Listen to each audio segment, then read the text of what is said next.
Good evening and welcome to the South County Fire Board of Commissioners regular board meeting for September 2, 2025. I'll go ahead and call us to order. Ask everybody to please stand for the Pledge of Allegiance.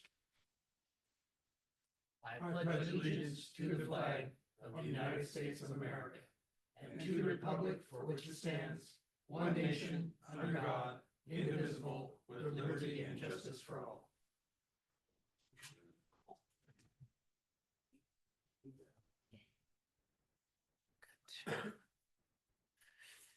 Board members, you have in front of you the draft agenda. I don't have anything else for the draft agenda. Anything else for the draft agenda? If not, I'll move the agenda as presented. I'll second. Second by Commissioner Fernhoff. It's been moved and seconded. Any discussion on the motion? Any discussion? If not, we'll move to a vote. All in favor, please say aye. Aye. Opposed? Passes unanimously. That moves us forward in the agenda then to the consent agenda, and that includes the claims vouchers of today's date. August 19, 2025, totaling $1,225,689.88. I'll move the adoption of the consent agenda, including those claims vouchers. Is there a second? I'll second. Second by Commissioner Chan. Is there discussion on the motion to approve the consent agenda? Any requests for discussion on that? If not, we'll move to a vote. All in favor, please say aye. Aye. Opposed? Passes unanimously. That moves us forward in the agenda to the meeting minutes. We have two sets of meeting minutes this evening. That's the August 6, 2025 regular meeting minutes, and the corrected version of that was sent out to you this afternoon by email, and the August 19, 2025 regular meeting minutes. I will move the adoption of those two sets of meeting minutes. Is there a second? Second by Commissioner Wittes. It's been moved and seconded to adopt those two sets of meeting minutes. Is there any discussion on the motion? Any discussion on Commissioner Rowland? I just wanted to state for the record, at our last meeting, I brought up the request by the mayor of Mill Creek to have his comments included in the minutes, which is, I think, why we didn't pass them at that meeting. What I do see in the minutes now is a very,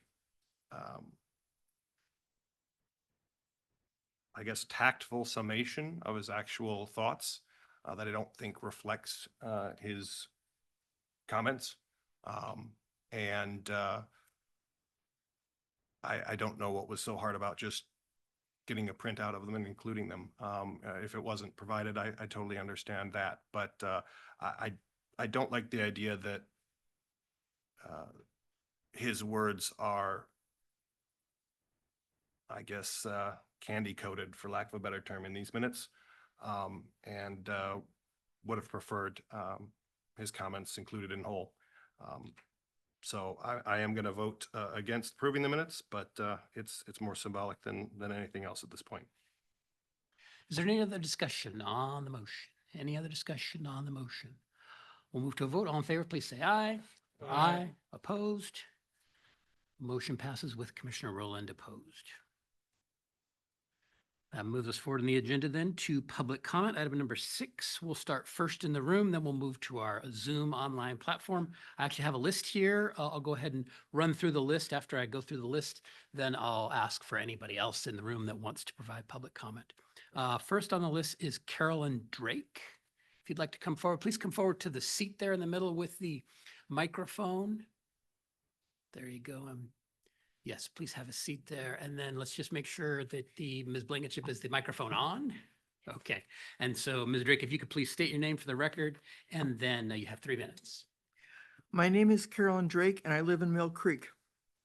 Thank you for providing your constituents with the opportunity to voice our objections to the reduction of staff at Station 76 in Mill Creek. I'm a retired labor lawyer and human resource executive and consultant. Y'all have done what I thought was impossible. You've brought me out of retirement. Why?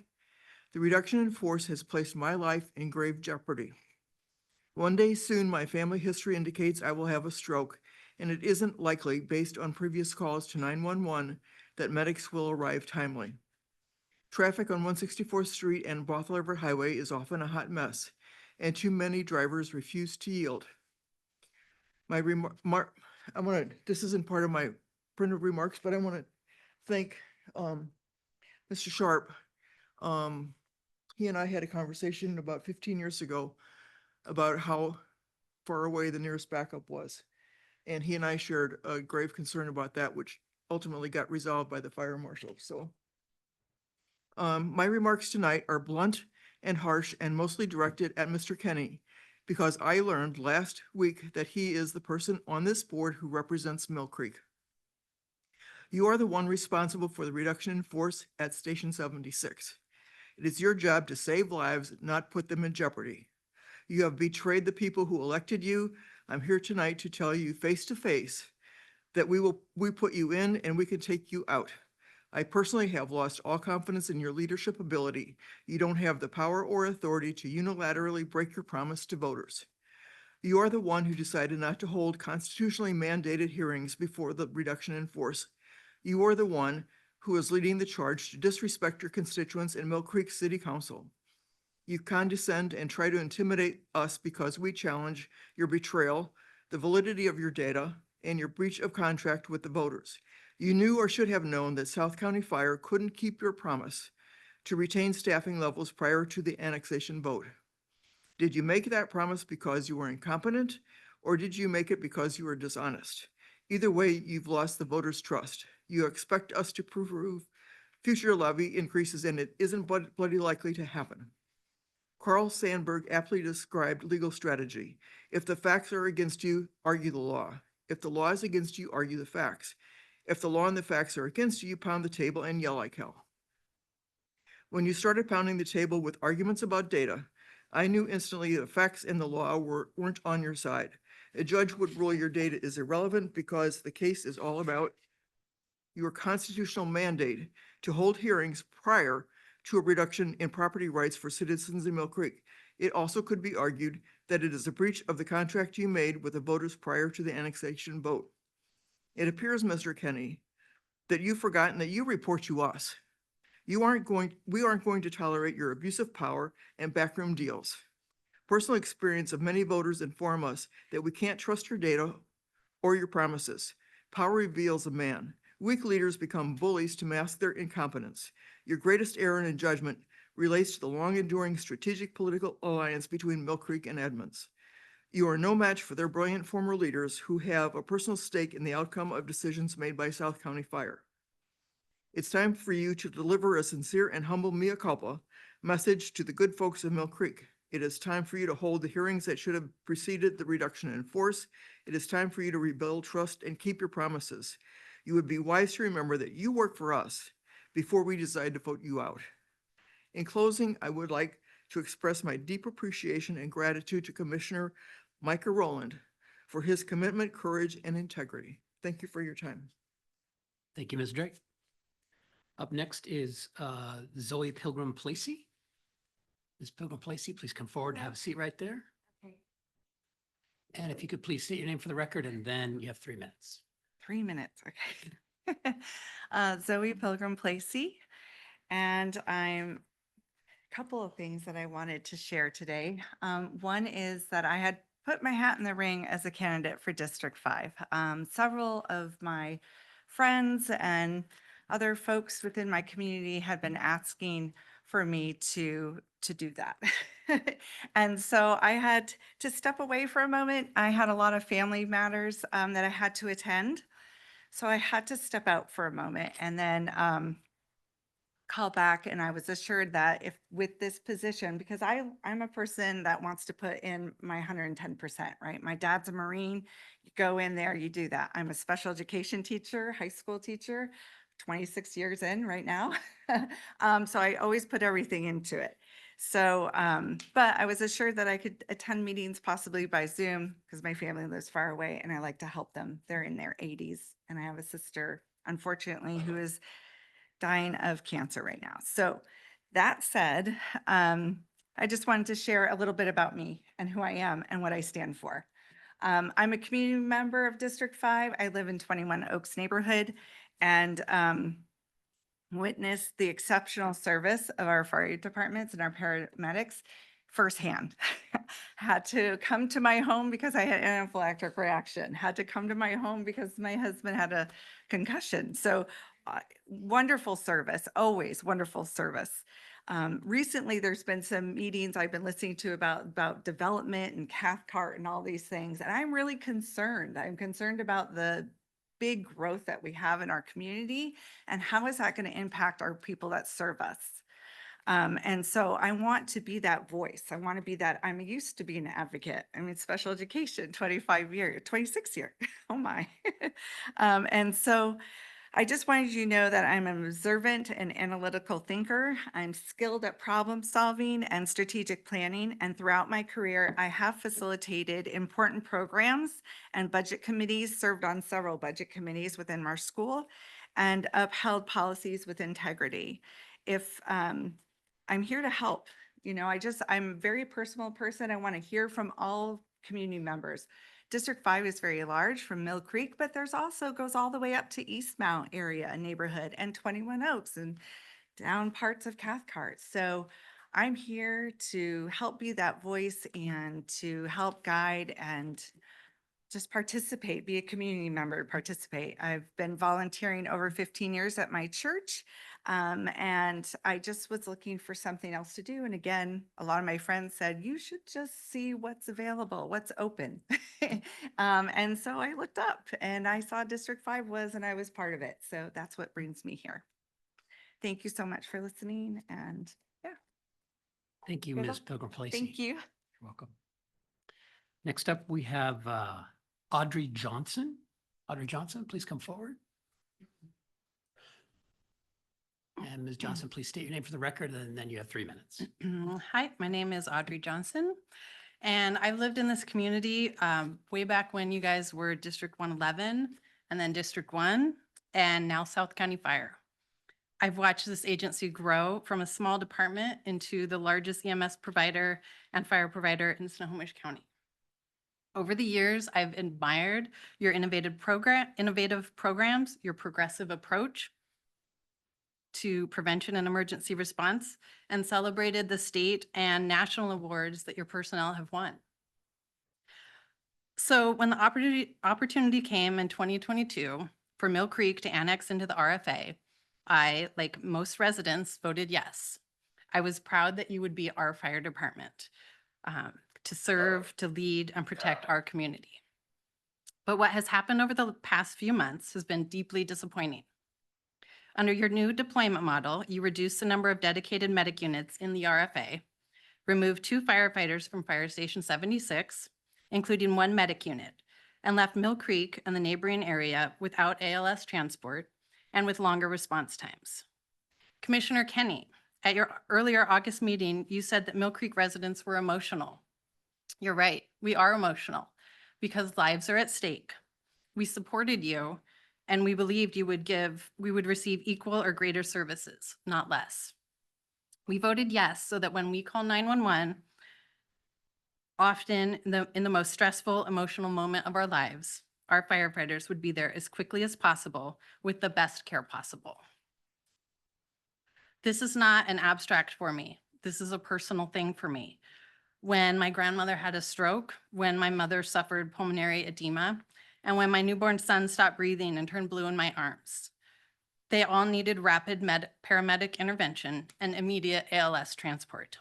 Delaying that care by even a few minutes reduces a person's chance of survival. 4 more minutes and my son might not be here today. Your changes have also increased the need for mutual aid in the Mill Creek area, so much so that you adjusted your allowable response time for medics. That means patients could wait even longer, just so the call doesn't have to come in as mutual aid. That is not best practice, and it's not best care. Commissioner Kenny, you also said residents don't know the data. Respectfully, it is not our job to know and analyze the data. That is your job. But what we do know is this: you did not disclose these possible cuts during annexation. You did not meaningfully consult the firefighters union, which has opposed this change, citing inadequate staffing and public safety risks. And you have not offered residents an opportunity for true dialogue and questions. Instead, this process has been marked by closed-door discussions and missed opportunity for transparency and communication. I've respected this agency for over 25 years, but I urge you tonight to reflect honestly. Is this really the best deployment model for the people you serve, for all of the people you serve? Lowering standards to fit reduced service is not leadership. Mill Creek deserves better. For the safety of our families and our neighbors, please reconsider this decision. Leaving current staffing at Station 76 leaves a gap in service. Placing a paramedic on the fire engine and adding an aid unit does not provide the ALS transport services this area of the RFA needs. Restore full staffing at Station 76, including 5 firefighters, 2 paramedics, and a dedicated medic unit. Thank you. Thank you, Ms. Johnson. Next up, we have Jeff Miller. Mr. Miller, please come forward.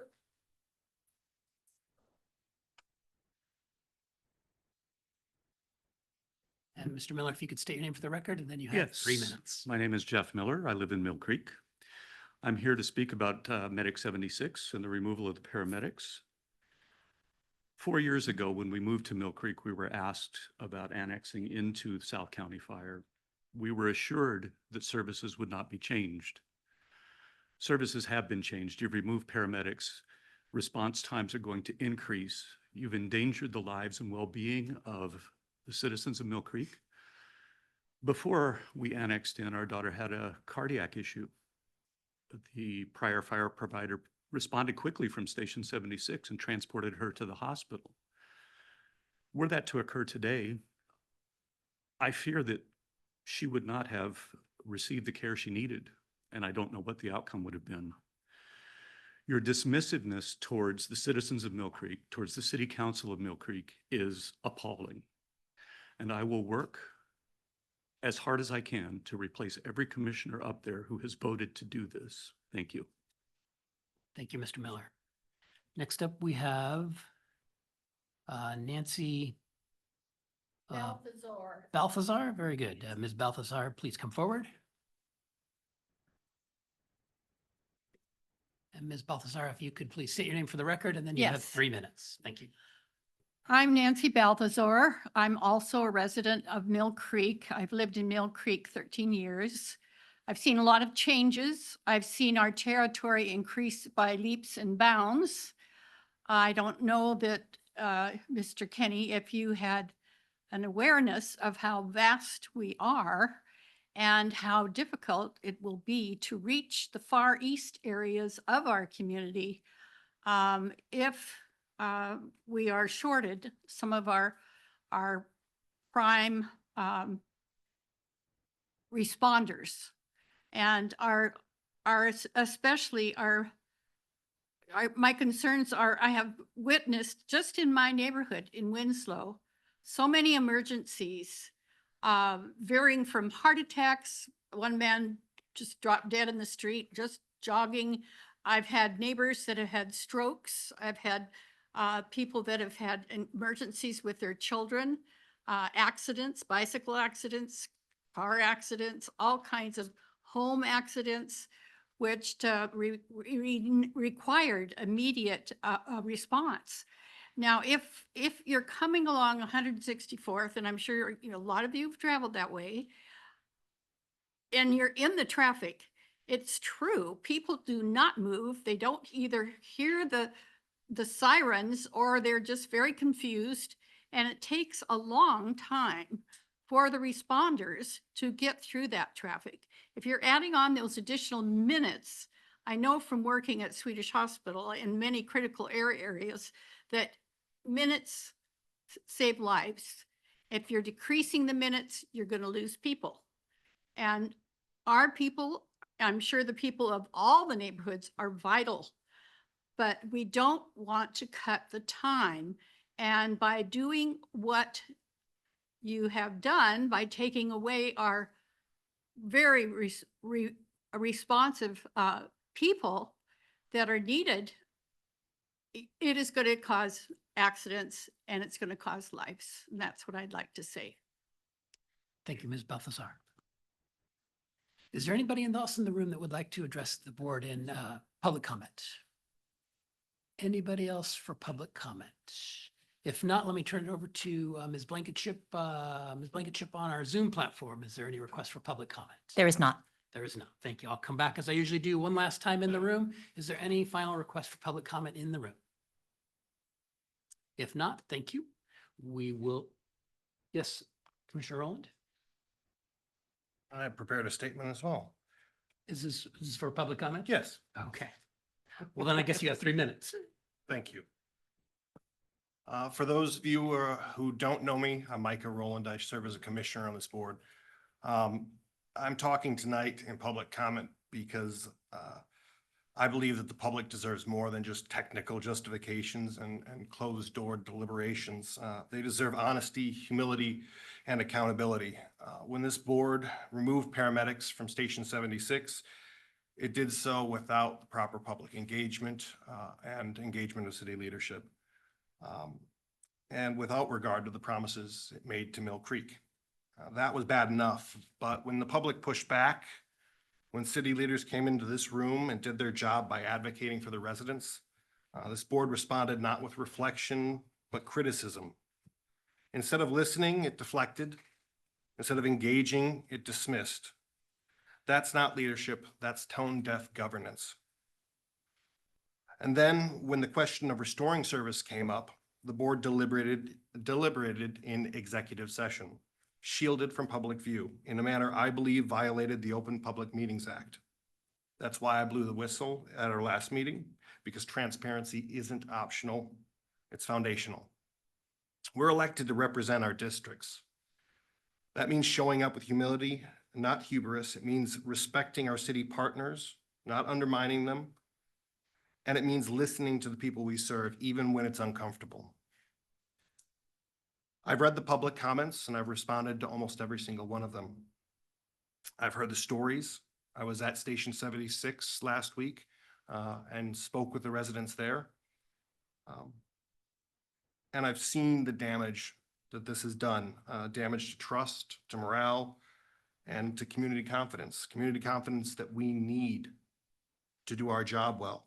We need when we go out for levy lid lifts, for bonds, for our capital facilities plans. These things aren't, we shouldn't take voters' agreement in the past for granted. Things that we do will very much influence the way that they vote in the future.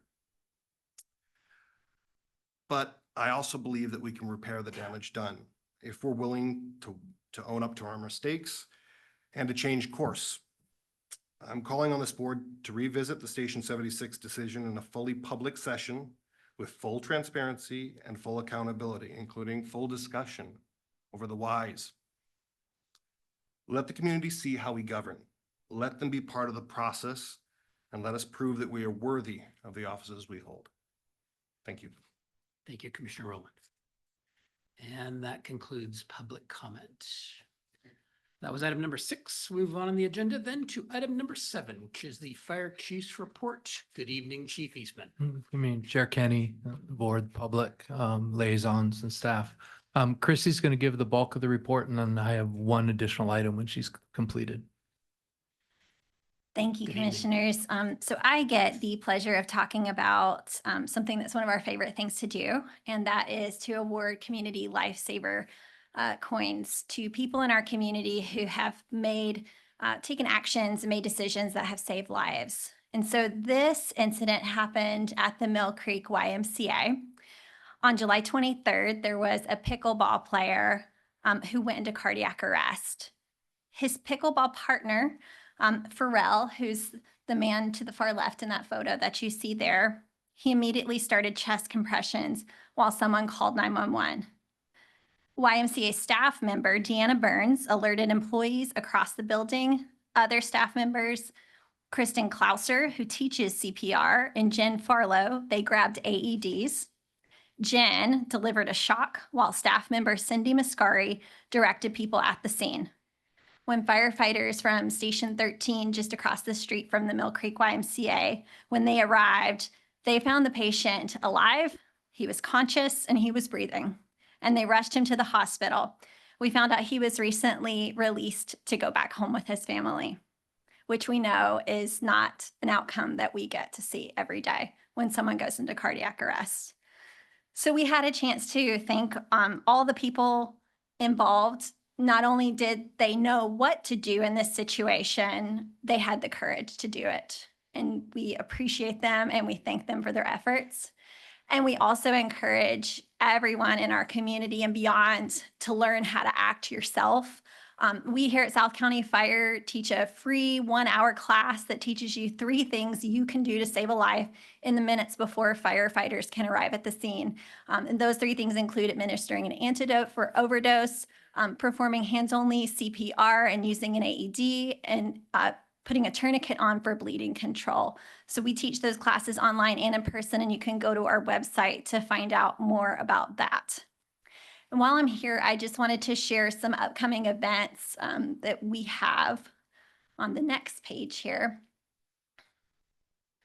So this weekend, we'll be at the fair on 44th in Linwood. That'll be from 10 to 2. I believe the actual event is from 11 to 2 at Station 15, where you can come meet firefighters. You can learn CPR there, and we'll have lots of other fun activities.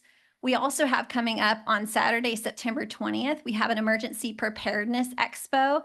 That's at the Linwood Light Rail Station, and we'll have a lot of booths set up where you can come learn how to prepare your family for a disaster.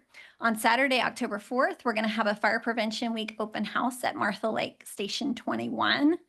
And then we also have, I believe, a full CERT class that will be teaching for the fall, October 10th, 11th, and 12th, right here. So we're looking forward to a lot coming up, and we always love for our commissioners to stop by those events if any of you are free.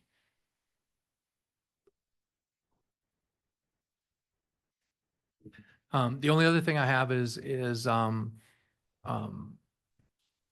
our David Foster, who we've engaged with to help us with some of our efforts down in Olympia. We started having events that we're actually getting to know the state electeds within our region. We've talked about doing that for a while. We had our first meeting with Senator Lubbock this morning. We're going to hopefully get an intergovernmental meeting here in the not too distant future and have Mr. Foster talk to that group, and there'll be more to come on it. We've got several dates of meeting with the representatives, usually at a fire station. Part of it's for us to get to know them and them to get to know us.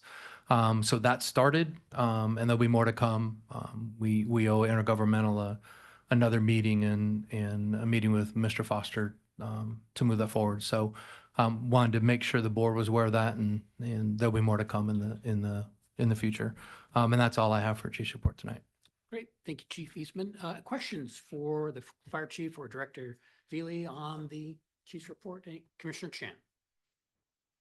Hi, Chrissy. I kind of get emotional now because I grew up in YMCA, and also that at one time I was a board member of the YMCA of Snohomish County. So at that time, we have a lot of, every time the YMCA have any event happening, the fire departments are there and fire trucks and everything else. That's great. Now my question to you is on CERT. Commissioner, I always say one day I will take that class. My wife did that and some of my friends did that. So is that Commissioner can take that? Commissioners absolutely can take CERT, and we would love for you to take it. It's a 24-hour course, Right. and you will learn, how to prepare and act Yeah. in case of a disaster and care for your immediate family and your neighbors. You're Yep. not going to flunk me, all right? As long as you show I up. study. And... I will study. All right. Thank you. Any other questions for the chief on the chief's report? If not, thank you, Chief Eastman. Okay, that moves us forward then in the agenda to item number 8, which is the legal report. We have our general counsel with us, Richard Davis. Good evening, Mr. Davis. Good evening, Commissioner. I wanted to just mention October 22nd, for those of you who may be going to the WFCA conference. We do have our legal committee that starts at 1:30, goes for a couple hours. You will have seen that on the agenda. It's before the most of the festivities began before the SNUR seminar in the evening. But it's an opportunity for lawyers to get together and talk about emerging issues. So for those of you who might be going to the conference, it can be interesting, even for non-lawyers, to come and hear about the new issues that's affecting the fire service. So I wanted to mention that. And I just wanted to express my appreciation to staff. As you know, I was gone for a month, a little bit nerve-wracking to be away from the practice that long, and it's good to be back. But I did want to say thanks to the chief and the assistant chief and all of your staff for being lenient and having some patience. Because we were a little shorthanded with me being gone, and so I very much appreciate that, and everything worked out fine during my absence. So thank you for that. And like I said, it's good to be back. Thank you, Mr. Davis. Any questions from Mr. Davis on our legal report? Great. Thank you, Mr. Davis. Okay, that moves us forward in the agenda to item number 9, which is the union report. And do we have Connor Holtum on the good evening? I'm here. Welcome. Yeah. Good evening, commissioners, chiefs, and everyone else who's in attendance tonight. My name is Connor Holtum. I am the political director for Local 1828. I'll be stepping in for President Moore for a little bit on these meetings. He will be back at some point. Not a whole lot to report on the union side tonight. We do still stand in solidarity and support of the residents of Mill Creek in seeking a return to full staffing for Station 76. I came into this role kind of at the beginning of the Edmonds annexation campaign and, helped organize the charge to go out and, knock on people's doors and spread the word that annexation was a good thing, that it would improve staffing or maintain staffing. And there's a decent amount of frustration among our body to be, feel like we've been made liars. In that was the same thing that we told folks in Mill Creek. And obviously, the union wasn't really consulted on all this, which can be a little bit frustrating, but we do look forward to working together with the board, obviously our administration, as well as the residents of Mill Creek in continuing to address this issue. Thank you, commissioners, and thank you, chiefs. Thank you, Mr. Holtum. Is there any questions for him on the on the union report? Great, thank you. That moves us forward in the agenda then to item number 10, which is our SCEMSA award presentation with Chief Hughes.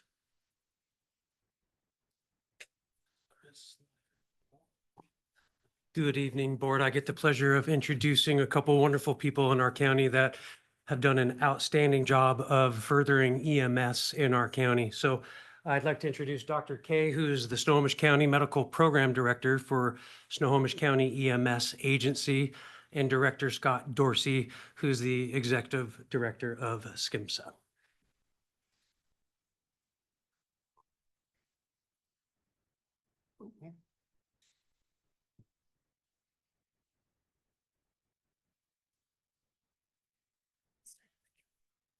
Well, good evening and welcome tonight. Good evening.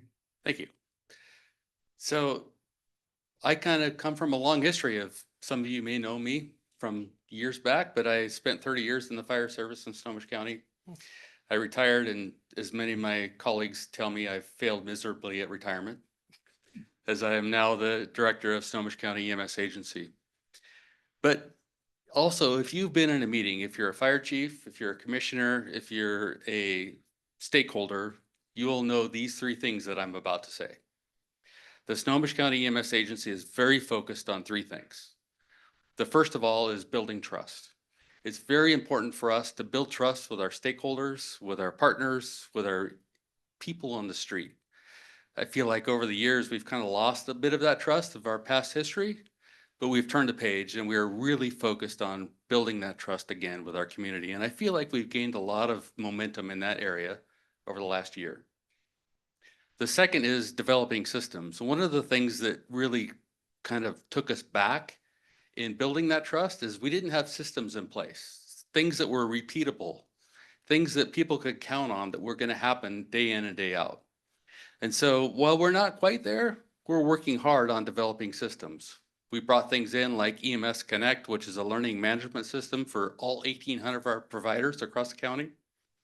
We brought in a protocol tool that is like cutting edge, and it's AI infused, and all of our providers can now access our protocols that tell them what to do in a medical emergency if they have a question. I don't know how to treat this, or I wonder about this medication.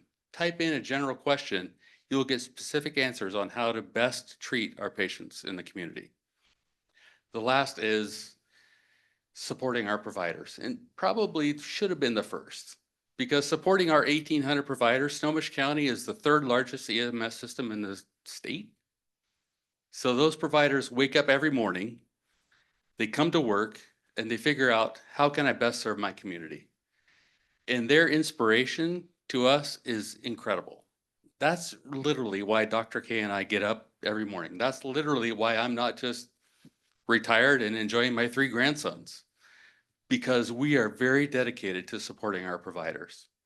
So one of the things that comes out of this is developing systems that recognize people who do excellent work.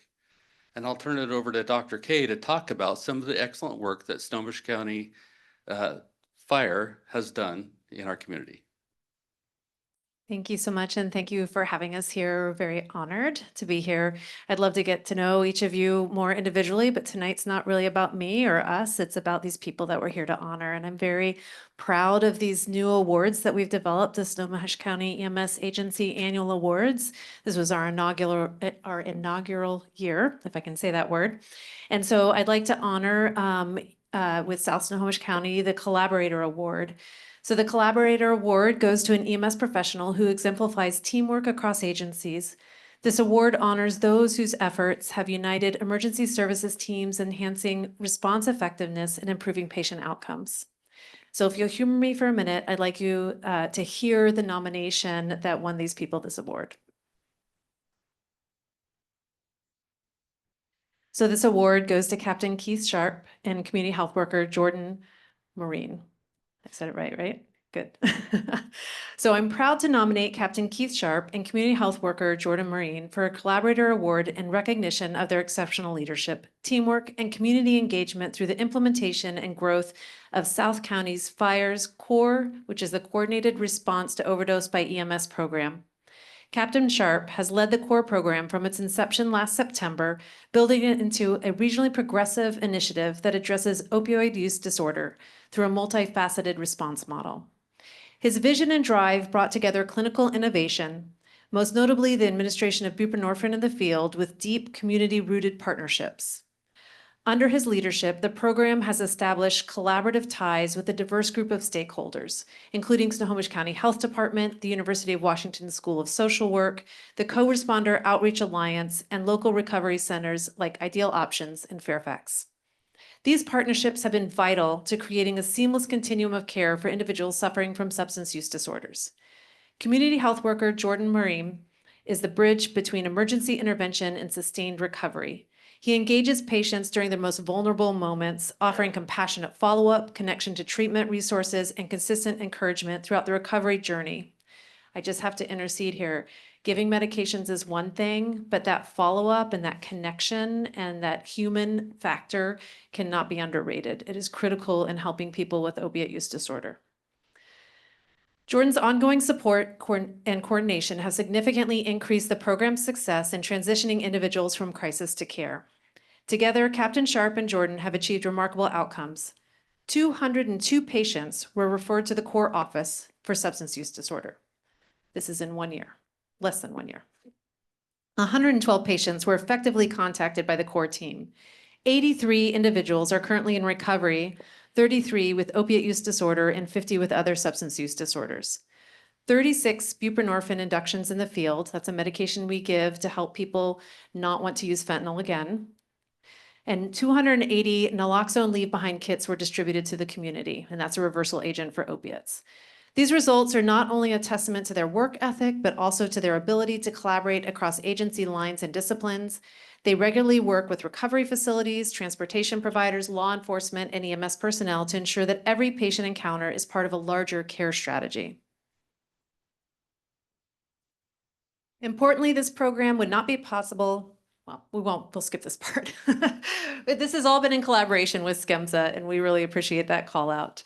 But Captain Sharp and Jordan exemplify what it means to be collaborators. Their commitment to partnership and innovation is saving lives, reducing recidivism, and building a stronger public health infrastructure for the future.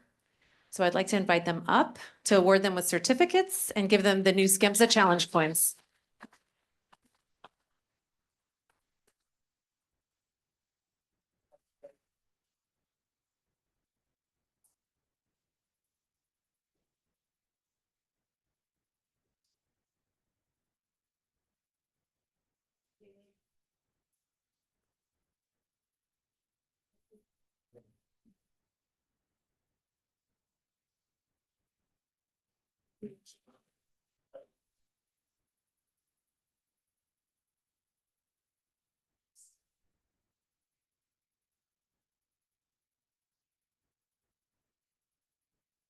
Well, Dr. Kay and Director Dorsey, thank you for coming tonight and making that initial presentation award from SCEMSA. We value your leadership in the community.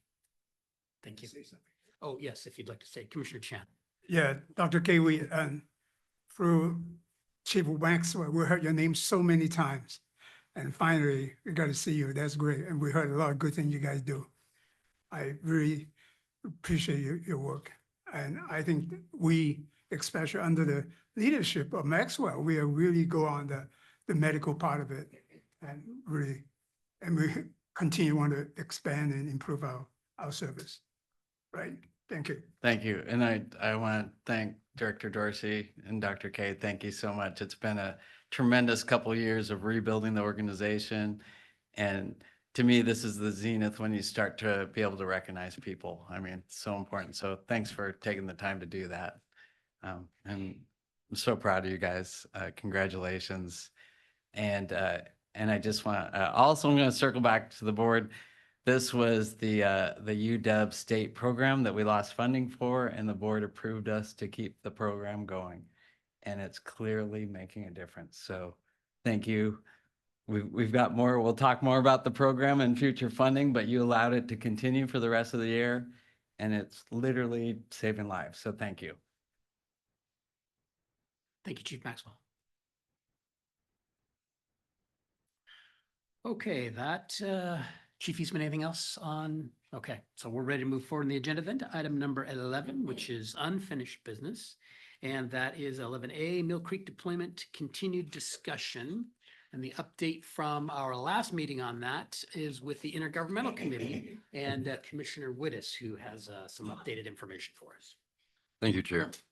The Intergovernmental Committee met with the mayor pro tem, and Councilmember Paddock. It was a week ago. We've had a good meeting. It was Commissioner Chan, Commissioner Rowland, and myself that met with them. We discussed the issues we've had. We discussed the deployment and got on the subject also of, why were we doing the things we did? But they understood it. They respect that. We did say we're going to bring it back tonight. So after we get done talking about that, I would like to bring up a motion, Chair, if you don't mind. But other commissioners, would you like to say anything about the meeting we had?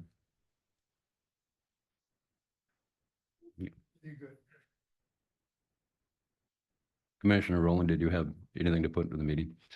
Okay. Okay, sounds good. Yeah, I want to make a motion, and I'll make the motion. If it seconds, and I'll talk about it a little bit more. So I would like to make a motion, what I did at the last meeting, that we go ahead and relocate or 821 back down to Station 76, and also have a paramedic down there. How that paramedic comes from, it'd be up to staff.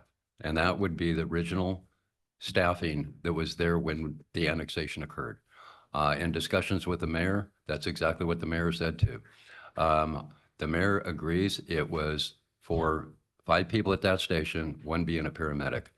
The reason why the second paramedic was actually placed there, and the mayor did say this in the city council meeting, that was non-operational. It was there for training. It was a new medic, and he was just getting some training there. So at the original annexation, it was just that. So that's my motion. I'll second that. It's been moved and seconded by Commissioner Chan to do just that. Is there discussion on the motion? Sorry. Oh, Commissioner Woods, go ahead. Going back to the discussion of it, when we went through this deployment process, we spent several months talking about it. A couple issues that were out there was a unit reliability in the south end, and that just meant the units weren't available. The other thing in the north end, especially the east side, which is Mill Creek, where I live, is paramedic reliability. Problem we had with Medic 76, it was out of the station and out of the response area about 70% of the time. When our staff was down there explaining to the city and going over the deployment model, there was 4 calls going on at the same time in the city of Mill Creek. Medic 76 was not on any of them. They were in quarters. They weren't on quarters. They were on a call. This is an ongoing thing. The other thing that a lot of people don't realize is Station 76 is not centrally located in the city of Mill Creek. It is not first due in a lot of the area. It's not first due in the north end. It's not first due in the east end. We did, with the deployment, put medics on that end. So Station 12 and Station 13 respond in the area where they didn't have paramedic coverage before in the north end of Mill Creek and the east end. The other thing with that is when we went ahead and discussed this for months, we did have the union support at our workshop. President Moore sat there, said it was a great first step, and their IFF GIS mapping had the similar results for the redeployment. Since that time, things have changed evidently with the union, but they concurred with what we decided with the deployment. Thank you. Other discussion on the motion? Commissioner Lawrence. Yes, I'm going to vote no again on this, but I respect the other members that are voting yes for it because they understand it's political. And we're just moving up, am I correct? We were going to put that 5th person back, I mean, the other paramedic back in a couple months anyway, so we're just jumping ahead in the schedule on that. I'm gonna vote no on the principle. We have an incredible organization here. It's not just me speaking. It's the facts are what we do first in the nation. And we have a dedicated staff and incredible employees. The uniformed employees are going out there every day. And and office staff. And I'm just so impressed with them in my almost 6 years here. And we've heard a lot of dirt has been slung our way, and there's been like a handful of people that had political axes to grind, or are looking to feather bed a little bit, their employment situation, or whatever. So if the people have come and written to us and come here and complained, if they actually spent years of trying to understand how complex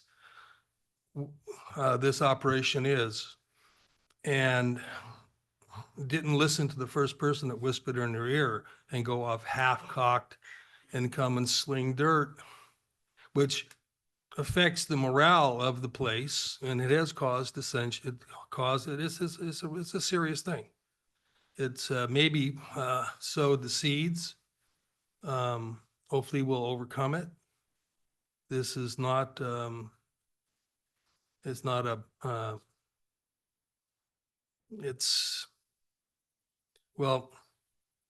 do you go on an airplane and try to tell a pilot how to fly, or take my career, go on a ship and tell me how to con through a fishing fleet in Taiwan Straits? Or any other complex profession, you're going to know it in 5 minutes because somebody whispered in your ear. And that's what's happened. So it has an effect. These guys are incredible. I've been around a lot of working people in my career, and these are the most impressive bunch of people. all staff, the uniformed and our office people. So it's a little hard for me to take, but I won't. And I understand why people are going to vote for this change, but it's embarrassing. I think, and in years, if you later, if you actually understand the issues, you'll be embarrassed for your public, the way you assaulted us. Yeah, Quiet in the gallery. you The had commissioners your are speaking. time. Yeah. Please be So- quiet in the gallery. So, yes, someday maybe you'll understand what you've done Please be quiet. and how offensive the comments were, not based on truth, not based on any facts, any real knowledge of your own, just people whispering in your ear. So, just, yeah, and anyway, so I'm going to vote no on that. Please be quiet in the gallery. Other commissioner comments? Commissioner Chan? Yeah, we did not, when we wrote the program, we did not get everybody to talk about it, and which we make that mistake. So I think we need to do that, and I think that's the reason. And I really don't like, I guess I'm different opinion from Commissioner Lawrence. We got to respect the public. We got to listen to them. And even though I have to let the public know, we do fight, each one of us fighting for you too. It's not we come in there and say, oh, what can we do? What can we? We've gone through the whole years of discussions and rollout, but perception, the perception is the fact. So anyway, so I totally support this. And we'll continue, and we'll do a much better job to let the public know if any significant changes in there. And as a commissioner myself, I completely because we discussed this for the whole year. It's not just one day we get up and say that. And so we will have a lot of data. We'll continue to monitor that. And if there's any changes, we're not afraid to make the changes. And I hope the public can understand that. Thank you. Commissioner Fernhoff? Good evening. And I want to thank everybody that has come from the city to express your disagreement with the current situation. I don't think you're a retired lawyer. I don't think I've ever heard anybody in this room speak so eloquently and so precisely, except for the AI that I use on occasion, but it sneaks in. In our last meeting, Commissioner Wittes had made a motion. I supported that motion. Today, I still support that motion that you should have restoration. It is important for us to have transparency, and I think the board in general relies on our staff to inform us of what the checks and balances are when it comes to the deployment of resources. Quite honestly, I think this particular redeployment was a blind spot for me. I did not realize the particular impact because it didn't come with a warning label. And I look at this from a people's court sort of point of view. I look at your voter pamphlet, which I recently was given a copy of, and I asked the question, what did you have before? You had 5. What do you got now? 3. What do you want? 5. It's pretty clear.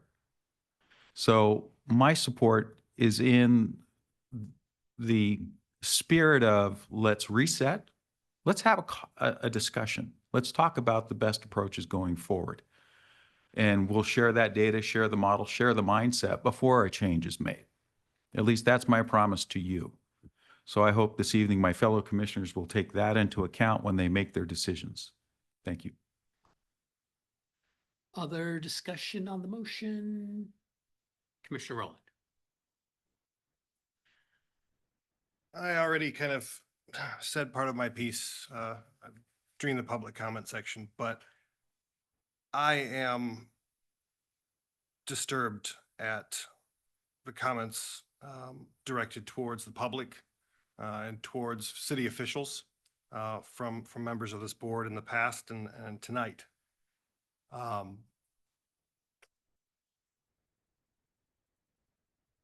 it is maybe a sign of the times that we live, the way that political discourse has devolved.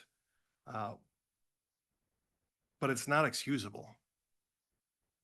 We have a situation here where every single commissioner here has agreed that we didn't communicate this properly, that we weren't partners in this decision-making process. We made a decision, and then you guys found out about it afterwards. There's been no mudslinging that I've heard from city officials or from members of the public that have emailed us, left voicemails, protested, or spoke here in this room. None. People are upset. They do feel like this was a bait and switch. They do feel like we went back on a promise that we made, a promise that one of my fellow commissioners, I believe it was last meeting or the meeting before, tried to act like we had never made, like he didn't remember the fact that the voter pamphlet specifically stated it. And I remember it was very early when I became a commissioner that I was present and heard what the statement was going to be and heard what we had communicated to the city. And to pretend like that never happened and to ask city officials to, oh, well, show us where we ever said that. It's disingenuous. To criticize the public and call them harebrained, to say that they're uninformed, that people are whispering in their ears, it's demeaning. It's beneath us as leaders of this organization to speak to members of the public that way. To insinuate that they're being manipulated, to insinuate that they're doing anything but looking out for the good of their community, it's wrong. And we can do better. When I look at this decision that we made, I still don't have the data. I've asked for it. I still don't have any raw data. I was told, I believe it was yesterday or today, I got an email saying that this Friday I'd be able to meet with somebody and look at the data, which means I don't have the data to even look at before I make this decision. I've asked a lot of questions about this. You know, what's the difference between 2 paramedics on a medic unit and a paramedic that is staffed or cross-staffed, riding on an engine or having an aid car? I've learned that they have the same equipment with them in some cases. The actual medic unit versus an aid unit doesn't have the same stuff in it. But the paramedics, if we go with this plan, would have the drugs and the tools that they needed. Not necessarily as easy to reach in an emergency inside of a moving vehicle. Not necessarily as efficient, but at least those would be available on the scene to help people out. I do prefer moving back to a 2-person paramedic. We already know that the plan is, at least what's been told, is that the next time we get paramedics that have graduated in, that we're going to prioritize Mill Creek to have it back to 2. Though I can't ask you to trust that at this point. I can only hope that that's true. Again, I would prefer 2 paramedics back there because looking at the map, we have stacked up on Station 21. We have our peak activity unit there during the daytime. We have 2 paramedics that are staffing a medic unit. We have another paramedic. That's 5 in total at that one station. It blows my mind that at a minimum, if we were going to go down to 3, that we didn't just have 1 paramedic and along, in that group of 3, but we eliminated them all. There are concerns around traffic about, the ability for aid cars or medic vehicles to be able to get to downtown area in the middle of rush hour traffic. And I share those concerns. That having been said, having a paramedic, at least 1 paramedic station down there, will allow someone that's skilled and is qualified and has the tools necessary to act as a paramedic to do so until a paramedic vehicle, a medic car can arrive, or an aid car can arrive to do a transport. So I don't see necessarily this as a danger to public safety. But I go back to we broke it and now we're offering to kind of halfway fix it. When we can fix it, we could have fixed it. It didn't take, it wouldn't have even taken a vote of this board. This isn't our job. I mean, I've heard it time and time again. We don't get into day-to-day operations. We don't tell the chief how to run the department. We trust the chief. We trust the staff. We're elected to represent the public. We're not elected to blindly, or even if we think we're justified, just trust the staff. It's trust but verify. We're not elected to defend the staff if they've made mistakes. We're elected to make sure that they don't happen again, to hold them accountable. And so far, I haven't really seen much in the way of holding anyone accountable for this.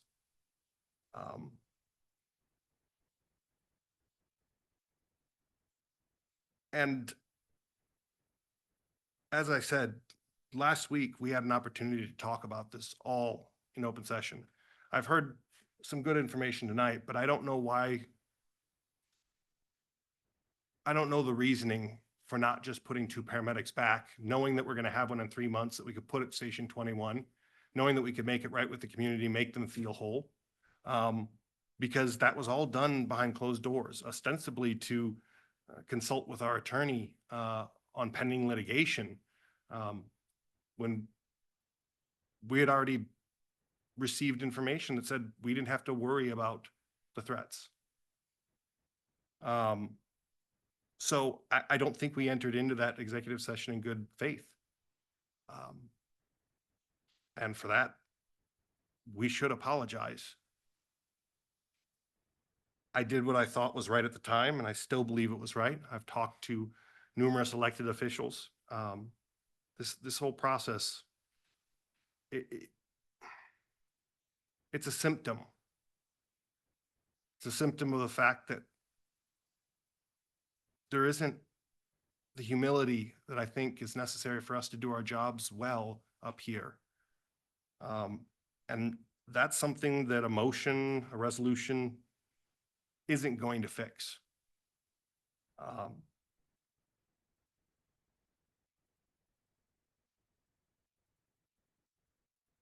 I'm embarrassed at how you've been treated. And in speaking with members of the public, I just want to say, I'm sorry this board has let you down. The men and women in uniform are outstanding. They're not perfect. They make mistakes. But I don't want the mistakes of this board or by someone that didn't send the right memo or make the right phone call to make you doubt us when we come to you asking for the funds necessary to maintain or improve service. So I do hope that, though I don't believe there's any support to get to 2 paramedics on this board, I hope that what we are able to accomplish tonight will hope to at least show that we care. And I think it's going to be an uphill battle, both with Mill Creek and with our other cities that have just annexed in very skeptically to repair the damage that was done. When I was talking to someone, they said, if you can't trust firefighters, who can you trust? And I looked at him, I said, don't confuse me with a firefighter. They're the ones that run into the buildings. They're the ones in the front line. They're the heroes. And she said, you don't understand. When we see you, we see a firefighter. We see a member of the fire department. We associate the two together. So when we make mistakes, even though staff may not be at fault or the men and women on the front line aren't at fault, we hurt their reputation. And that's something that we need to take very seriously. I will vote for this tonight. And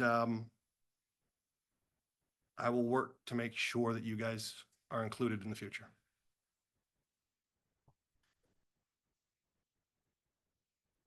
Other board comments? Commissioner Lawrence. Yes, I'll reiterate, we made no mistake. The board, the staff made no mistake. They did the right thing based on the data. The only reason we're here is because of 4 or 5 people that had an axe to grind. And even if the city council had come here and said, hey, what's going on? We would have talked to them, but it all started out in kind of a political mess. People were, you're not, you need to be quiet. I'm talking. And so, Please be Yeah, quiet well, in the audience. yeah. So, no, people got to, you watch the video of when our staff was at a board meeting a month or so ago and the way they were treated, because people had got to the council and the mayor and said things and, well, shock.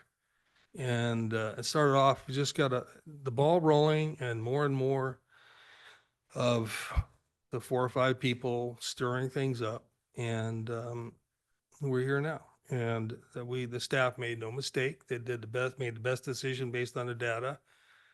And we have the best service, the most service for the least cost of anyone in the area, and probably the state. And that takes a lot of hard work. And I see what's been happening with the political machinations having an adverse effect. I'm sorry to see this happen.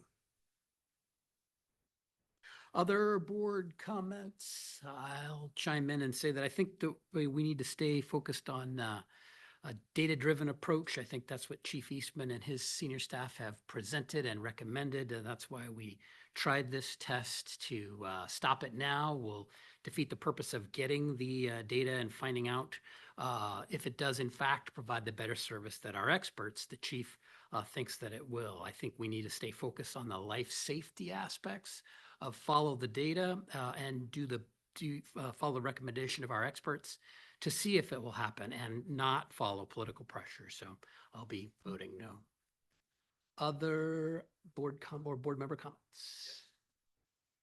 Commissioner Fernhoff. Just to sort of piggyback on that, I think these are all great ideas. I think great ideas start small. They have to be challenged in the real world to make sure that they actually work. But I think at this stage of the game, we need to revert back as close as possible to the services you have. And then we can take the next 6 months or a year and figure out what the best approach is, rather than sort of do this, you know, in the middle of the night kind of thing. You wake up the next morning and you find your services are gone. So I will be supporting restoration. Other board member comments? If not, I think we're ready to move to the vote. All in favor, please say aye. Aye. All those opposed, nay. Motion passes on a 4-2 vote. Chief Eastman, can you chime in and just say a little bit about execution on the board's motion? Well, I would say that that the motion that was just passed, staff's been looking at, and I'm pretty sure that Chief Isotelo and the team can probably make the 8-car move in the morning. I'm pretty sure that, or at least by midday tomorrow. And I need to talk to him about the paramedic move. But I would say that if it doesn't happen tomorrow, it'll happen the next day. So we can make this happen quickly from staff's perspective. Great, thank you. Any questions from the board members on execution? Okay, great. Thank you. Thank you, Chief. That moves us forward on the agenda to item number 11B, which is the staff presentation on current and long-term discretionary items for the 2026 budget. I think we're going to have Chief Financial Officer Chris Bothwell. Good evening. Yep.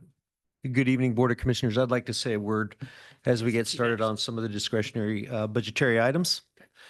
First off, you're going to hear a little bit about logistics tonight. And this is about 3 years in the process. We really didn't have a well-set logistics division. And at the time, Deputy Chief Curtis was put in charge of logistics. And I will give him this. I have never seen a chief work as hard as Chief Curtis. I've never seen him do anything like this to build such a strong division with so little resources. We're overwhelmed. Our facilities are kind of maxed out for storage. And some of the ideas that he has today will bring efficiency.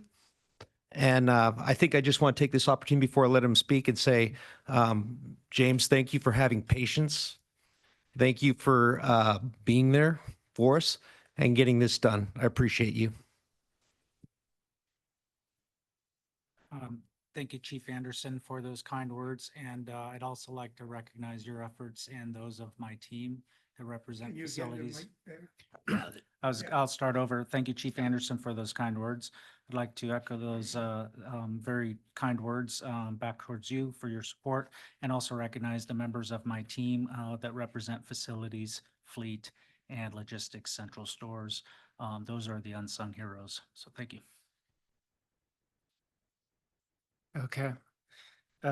So this item is the last item from staff before we unveil the chief's preliminary budget in 2 weeks on the 16th of September. That, just as a reminder, the chief's preliminary budget is a complete and balanced budget package. So we'll bring that to you in 2 weeks. This last presentation is going to be the presentation of discretionary items that are considered for the chief's preliminary budget. So we have 4 items that are considered high priority for the 2026 budget, and then 2 items that are a little longer term look. And so we're getting into those just to get you familiar with what we're thinking about beyond the 2026 budget. So like I said, 6 items in total. 4 of them are going to be with Deputy Chief Curtis, and then we've got a couple other AC presenters that you're familiar with. And so with that, I'll turn it over to Deputy Chief Curtis. Please bear with me as I get into presentation mode here. Perfect. Good evening, Board Chair, Commissioners, liaisons, staff, and guests. My name is James Curtis. I'm your Deputy Chief of Logistics. I'm here to discuss items that are part of a bigger package that are specific to logistics, and I'll go through those with a PowerPoint. And at the end of each topic, I'll pause and allow for questions, comments, or any of the board's wishes as I present. So this is part of the bigger package that I spoke about. This is a logistics budget enhancement that is specific to a pump drafting trailer and training simulator.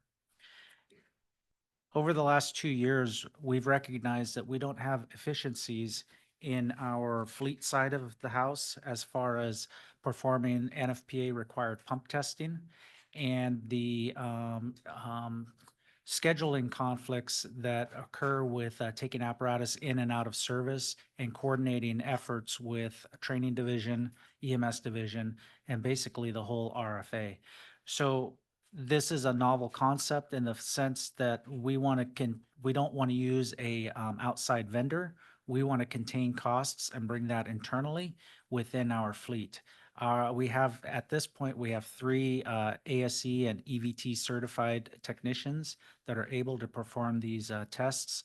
And then this trailer in itself doubles as a training prop for driver training, specifically to the cost savings, which makes this a cost neutral approach over the course of 3 years. Is you can see the breakdown. We have 28 pumpers today. That's ladder trucks also have pumps, the ones that do, and then a brush truck.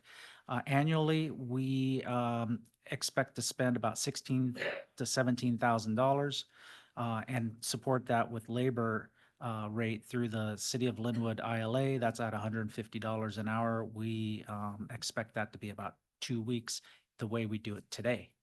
What we'd like to do is we'd like to do that on a rotation when a vehicle comes in for preventive maintenance versus taking them out in a 2-week fashion. We'll just do it during the normal rotation. And we expect that to save us $28,000 a year, which nullifies the $82,000 cost over the 3 years and puts us net positive over the life expectancy of 15 years on this trailer. So I'll pause right there for any questions. Questions from the board members? Go ahead. Well, first we have a board liaison. I'm just going to say that echo Chief Anderson in saying that not only have you done a remarkable job with our logistics, this is great forward thinking, right? We could stay in contract, we could do all sorts of things. So thank you very much for all your work. Not really a question, but just a comment. Board liaison Crutcher. I wanted to, how much does the piece of equipment cost? It's $82,000 with delivery. Okay, and then the labor required to manage that per year, is that the 12,000? That would be a cost that's absorbed in the annual preventive maintenance for each pumper, and I did not break it out separately to capture that. But at this point, we take a pumper out annually, and it goes through 3 or 4 days worth of work, and that's coupled with many other aspects. And this would just go in place, and they expected it to be a 1 hour process to pump test it. So you would be looking at $150 per truck internal costs. So the 12,000 is how much it costs to test each vehicle Today. So per year, the cost would be 12,000. Yes, and it would actually be annually $28,000 a year. Those are costs that we incur today. Oh, so today, I guess what I'm not seeing, okay, so the current vendor costs $16,800. And then the cost of labor, that's from from South County Fire's cost of labor to have someone drive the equipment. Yes, we typically would have to dedicate a mechanic to work with the vendor, somebody that can drive the pumper or ladder truck to the location, work with them as far as setting it up. And it's a shared responsibility. So we would have our internal costs of $12,000 along with the vendor cost of $16,800 projected. Okay, so then it costs $28,000 a year to do the testing through the third party person. Yes, sir. And then it's 80,000 for the new equipment. And then how much does it cost a year to maintain the equipment and keep it up and running? This piece of equipment would probably incur about 1 to 2 hours of normal preventive maintenance through our fleet. We would treat it as a trailer. There's no certifications or tests that we need to do that we're aware of at this time. And then the total cost of labor, 12,000, that will pretty much remain the same because you still need the same people to move the pumpers and bring them to the testing facility. No, sir, I did not show that in this slide. However, we would not be taking it to the facility. This trailer would be housed at the City of Linwood maintenance facility. So as a pumper comes in for maintenance, it would be 1 additional hour of labor to drive it to the trailer, which is co-located within the same complex, and perform the pump tests. So how far do they have to drive now for the current vendor? It depends on availability in scheduling with our training division on available lots and or Station 11. So there would be drive time from the City of Linwood's shop in Linwood proper to Station 11, kitty corner from South County Fire's headquarters.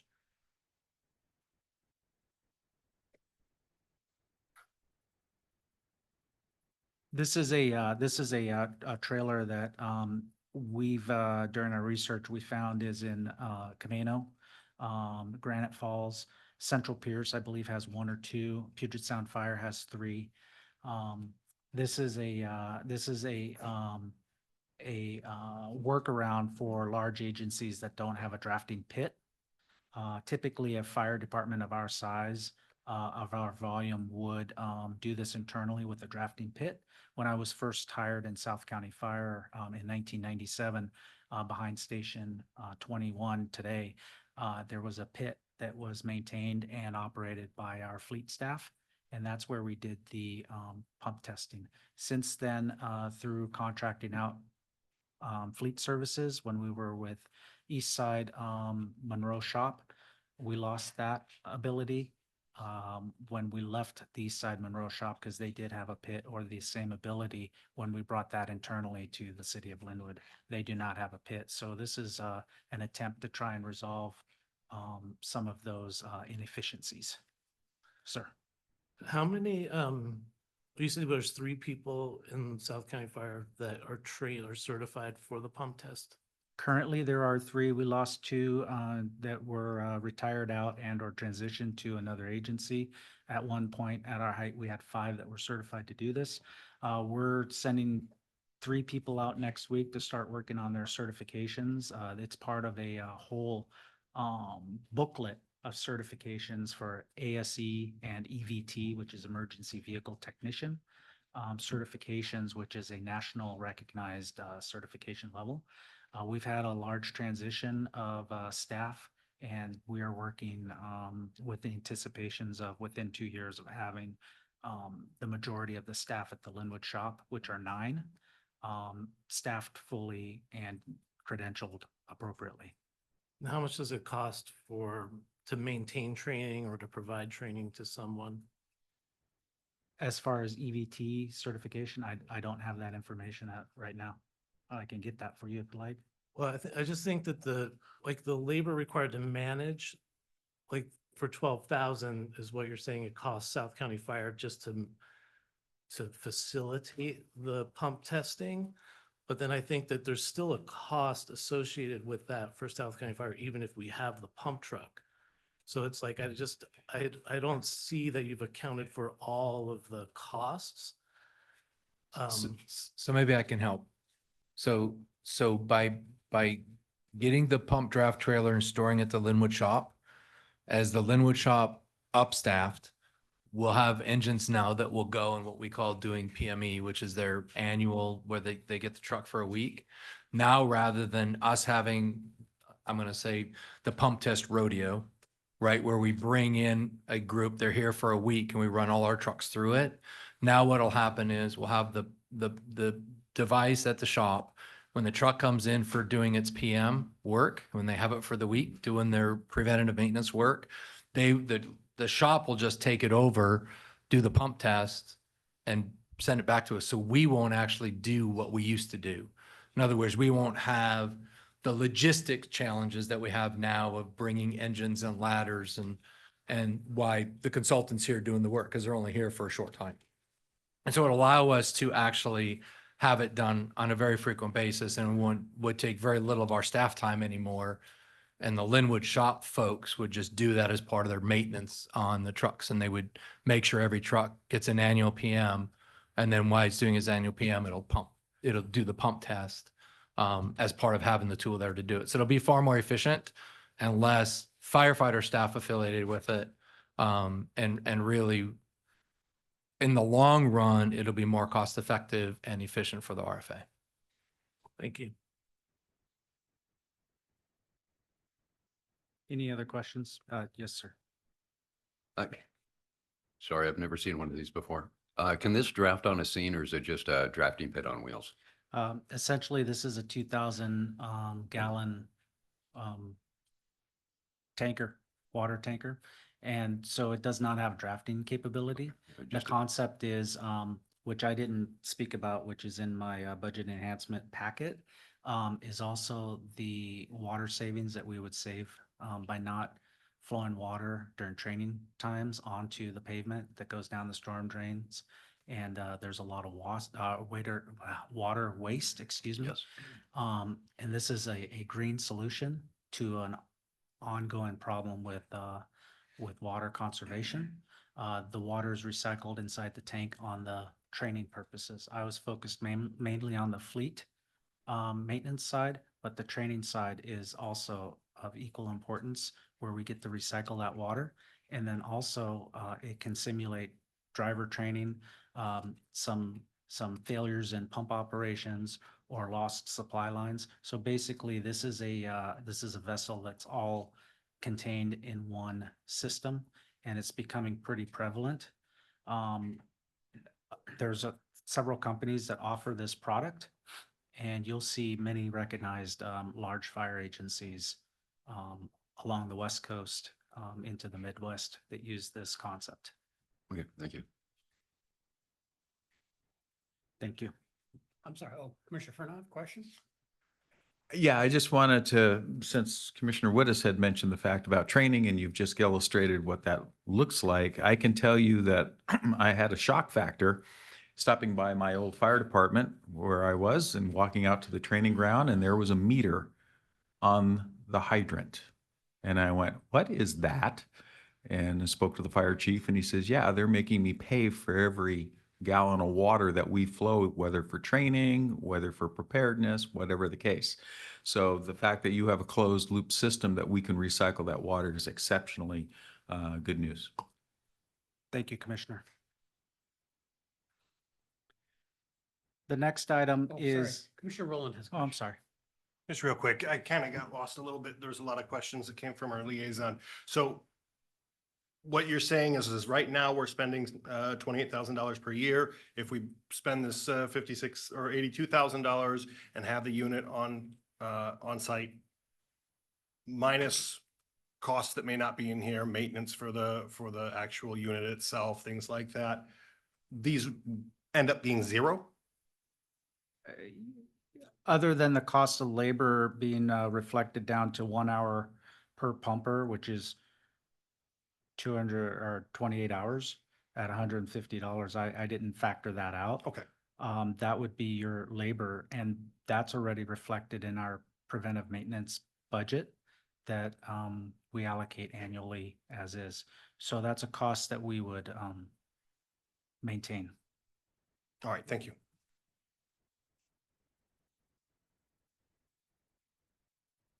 All right, thank you. And with that, I'd like to move on to the heating, ventilation, and air conditioning technician. This is a request for conversion of funding to a full-time employee. During my tenure in logistics, I recognized a large sum of money is being allocated to heating and ventilation repairs, maintenance, and upkeep, specifically to this room as well. And for that, I apologize to others. But I will use this as an example. We have a failing boiler system that is below our feet in this building, and that is something that this technician, we can't do this today. So we're going to miss this opportunity, but this technician would be the one that would be able to quickly respond to that. Focus efforts on repair and internalize what we calculated as nearly $400,000 in outsourced repairs. We would try to capture that and internalize those costs and limit it strictly to the repair costs associated with parts and purchasing of new HVAC components versus paying the labor along with that, which we do today. This kind of evolved as I started working on this and started working with other staff. We recognized that we would have a lot of other opportunities. We maintain exhaust systems for our vehicles. We maintain roofs and gutters.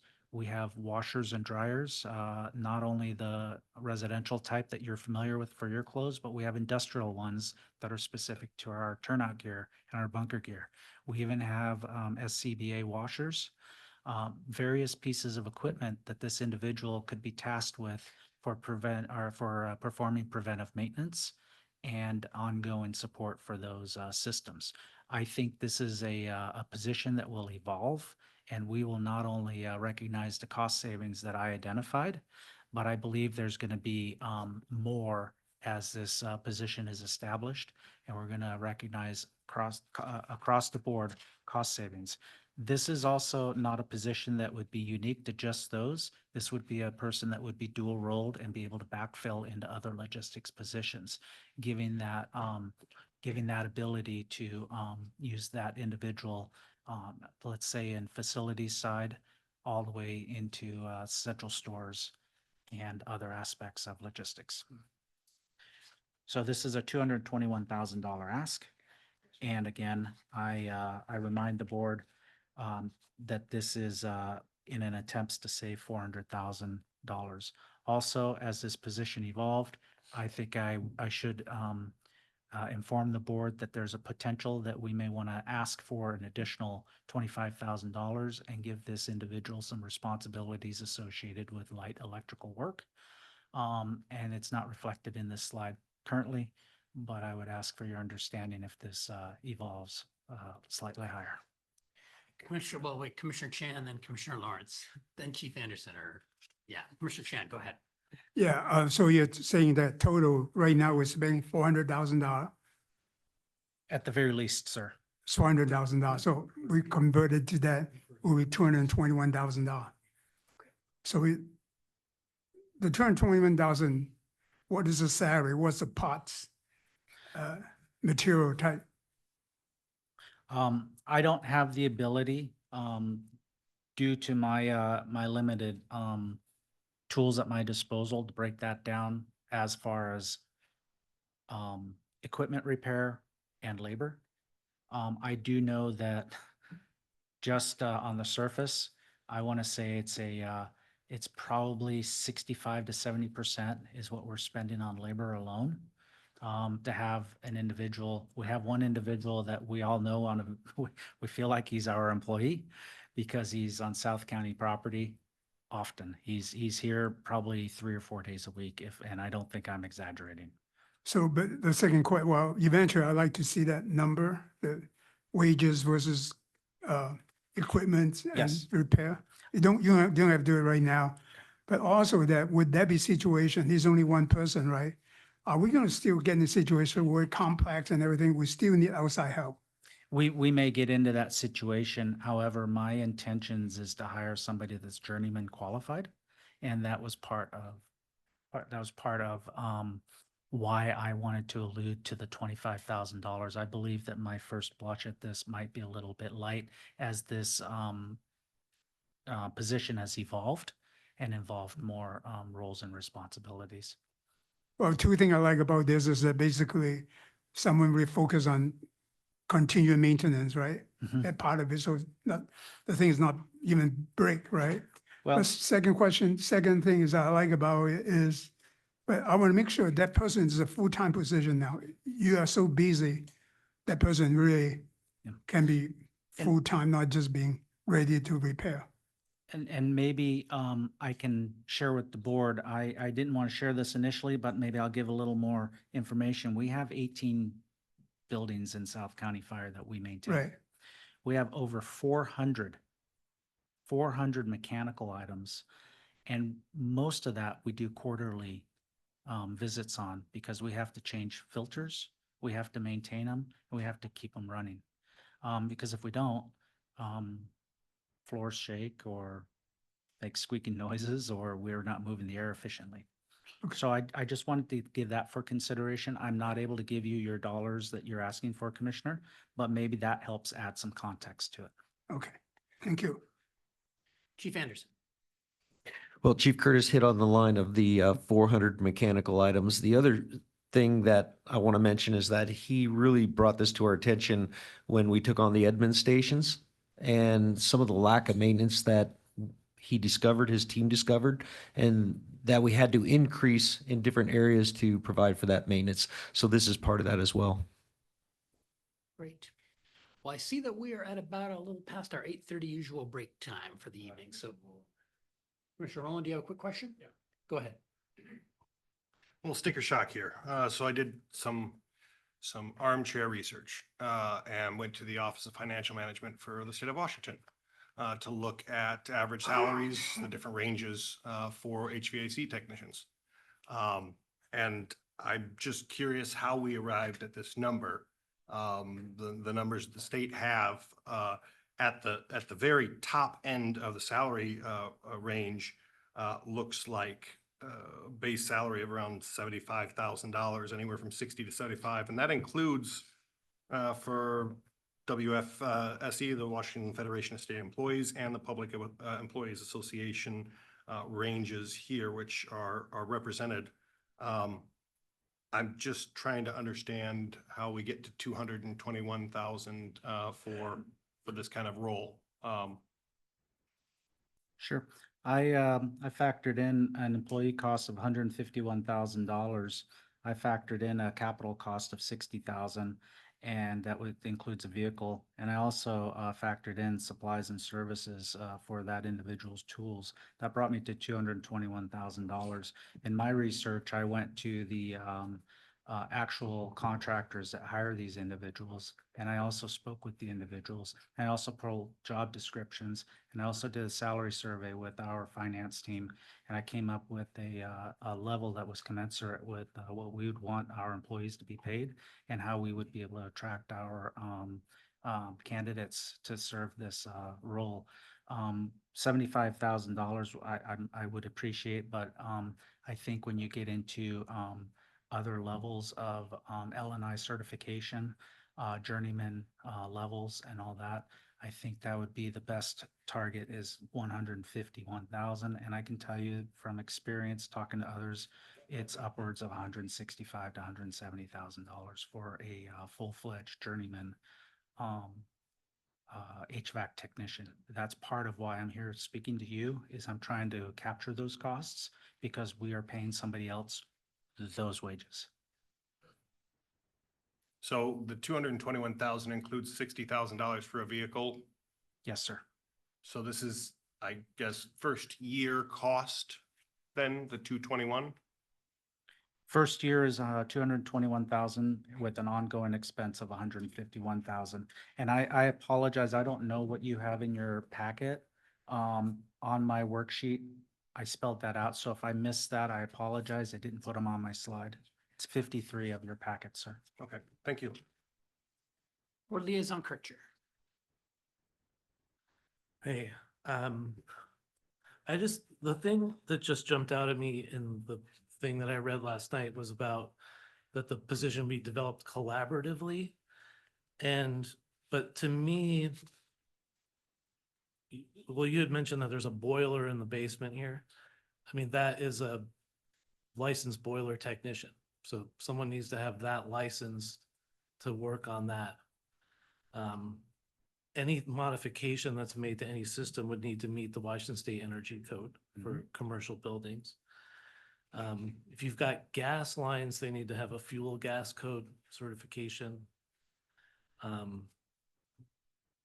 Also, there's like the manual J, a number of other things, like just the duct work certifications that they would need. So I would like it just to be more specific about the qualifications that you actually do need. Because I think that your fee or your valuation of that person is going to be pretty close to what you're saying. But then you get into electrical, and that's like a whole other can of worms. Like maybe you can find a licensed electrical mechanical person, but they're only going to be certified in, say, low voltage. Yes, sir. So part of it, what I'm saying is don't bite off more than you can chew, but also I think you need to be really clear about the qualifications that this person needs to have before getting hired. I mean, I think journeyman is a respectable level, but you need really a jack of all trades to be able to cover everything. Yeah, that's sir, you're correct, and I appreciate you supporting my delivery in the L&I certifications that I referred to, specific to those components. I'm not an expert when it comes to that. My research has led me to the position that's most qualified to do that. was in this wage package. Electrical work would be limited to the light electrical work, such as you're referring to low voltage. There are other certifications that they may have on the side. This is all well established beyond my scope as far as Labor and Industries. And you're right about boiler and all that stuff. I do know that we do have a boiler replacement that we are performing or have just performed, and that was approximately a $60,000 repair in the last week, directly below us, for those reasons. So I don't know if I helped answer or confirm or I know, I rambled. think, what you said is very clear. I just think that I would like to see the details of that position more formally presented. Like, job description shall be certified in blah, blah, blah, shall be licensed in blah, blah, blah. Or even if you're just citing what the LNI labels as a journeyman, mechanical engineer, even if you're just citing those, I'd like to see what all of those criteria are for that position. Yes, sir, I will definitely include that. Thank you. Well, Chief Curtis, let's take a break in your presentation at this point so we can take our evening recess. Let's be in recess for about 10 minutes until 10 to 9, and then we'll resume with Chief Curtis's presentation. Without objection, we'll be in recess. Thank you.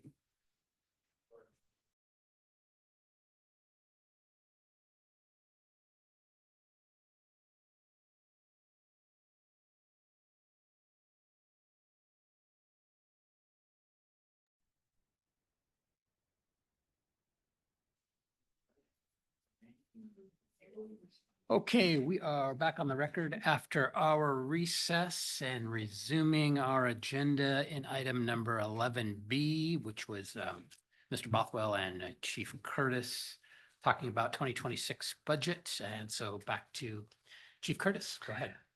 Thank you, Chair Kenny.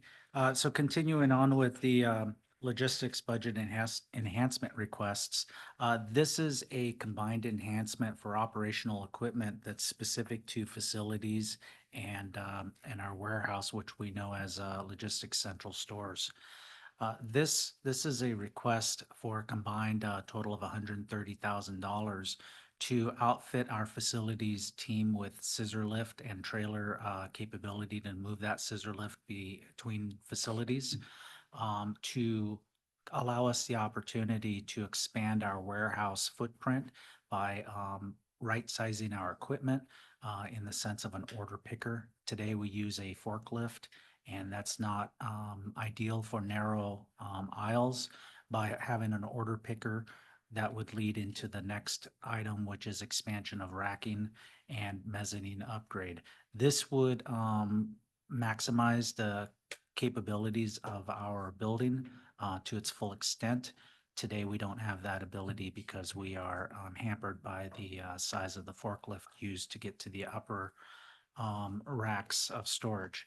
And then, like I was saying, the scissor lift is for facilities, and this would also be a coupled request to support the previously discussed HVAC technician, and would also allow our staff the ability to change light bulbs, maintain overhead items in apparatus bays and parking lots, et cetera.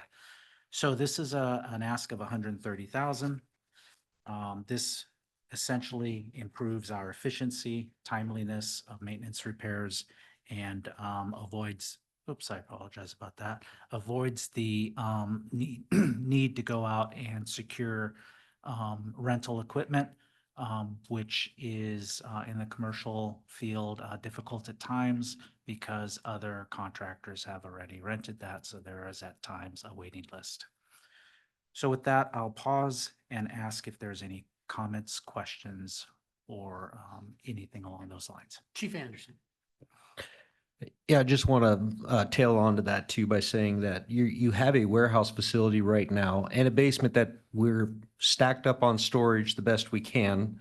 And in that warehouse was never designed to accommodate 15 stations.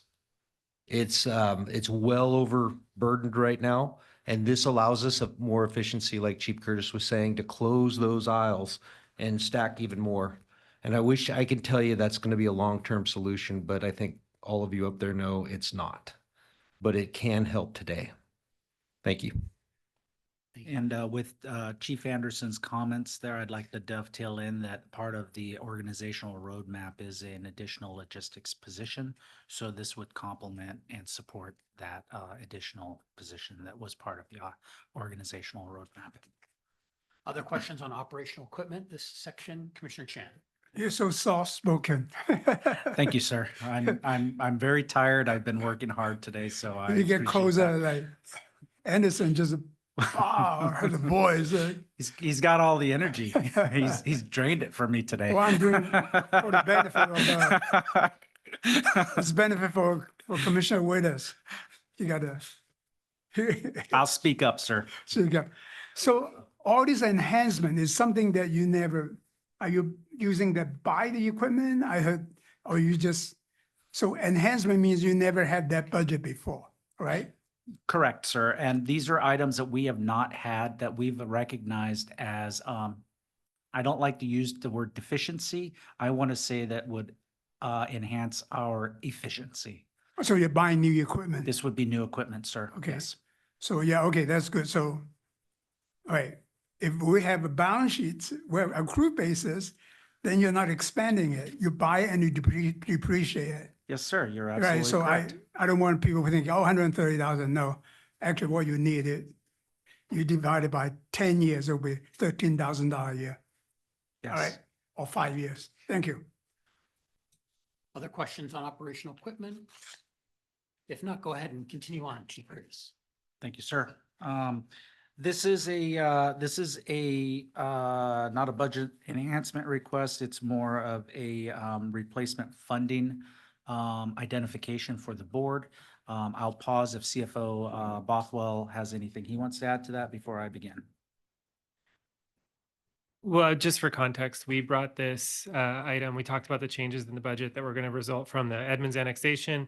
And I let you know that we were going to put a placeholder in there for the replacement of Marine 16, just on a normal sort of replacement schedule, just to get us thinking about the fact that we got to replace that boat. But there was a lot of unanswered questions. So there was a lot of energy around that topic. And so Chief Curtis, since he's here tonight, came back, wanted to go into this item a little bit with you and see if you could answer some of your questions and give you an idea of kind of the direction this item's going. So it's not being considered for the 2026 budget beyond the $100,000 that I described before, but he's here to answer any questions and give you an idea what you might see in a future budget. Thank you, CFO Bothwell. I knew you would be well more eloquent on answering that anticipated question than I would be, so thank you.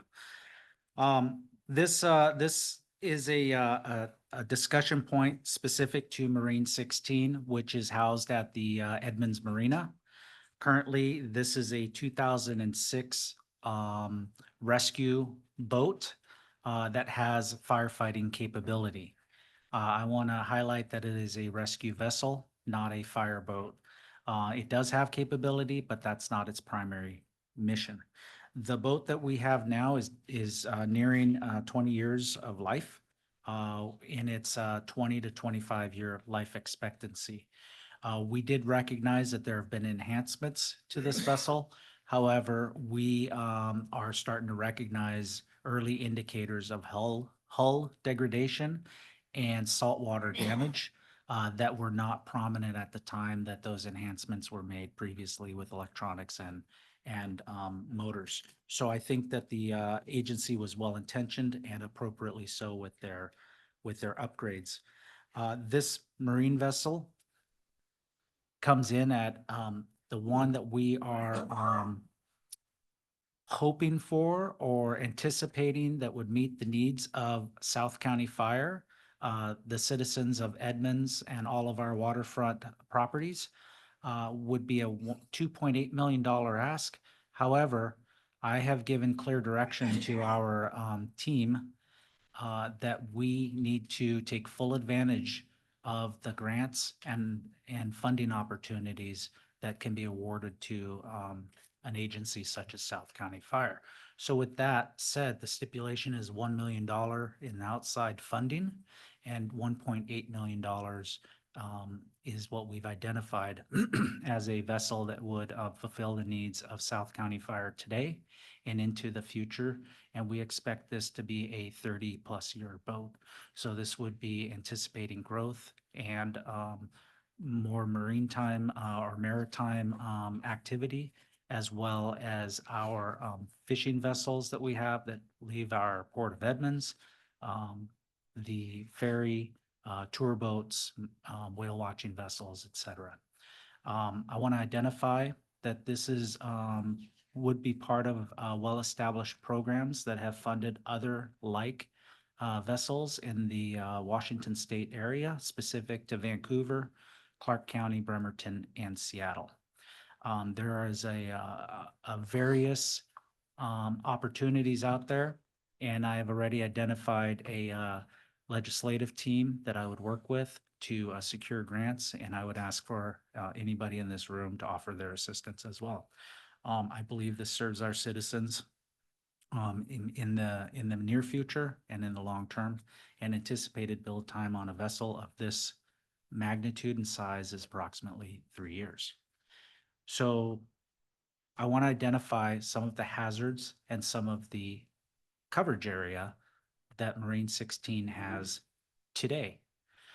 So Marine 16 has responded to everything that you see in that picture on the right of your screen, from Tulalip down into the Seattle area, across to Kingston. Unfortunately, I didn't make the slide big enough, but Hansville area, almost into Jefferson County. They are working collaboratively with United States Coast Guard. I believe they call it Sector Puget Sound. And they are, I may be misspoken, that may be Sector Seattle, and for that I apologize. And they are routinely assisting vessels, not only within the RFA, but just in the area surrounding. They're also the only staffed fireboat between here and Bellingham. Everyone else has a cross-staffed model, or they have it trailered to some extent. Also, I'd like to direct your attention to one of the grant opportunities that we believe that would be appropriate for South County Fire. The map on the left indicates a lot of green area. Those are all wildland urban interface aspects. Most recently, I was engaged in conversation with one of our chief officers that identified that they're starting to see insurance companies influence rates and or hazard mitigation fees because of the potential wildland urban interface. And you're seeing those draws here. 3 of them are prominent in the Mukilteo, Picnic Point, and the Meadowdale Beach area. And those are just a cursory look. So this vessel would also have that firefighting capability, not only for vessels, but for DNR type land.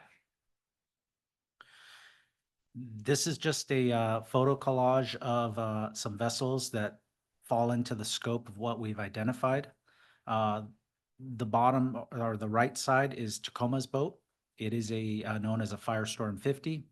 And the bottom left is Seattle's boat, which is an older model of a Firestorm 50, which is sitting next to their Chief Leschi, which is their prominent, much larger fireboat.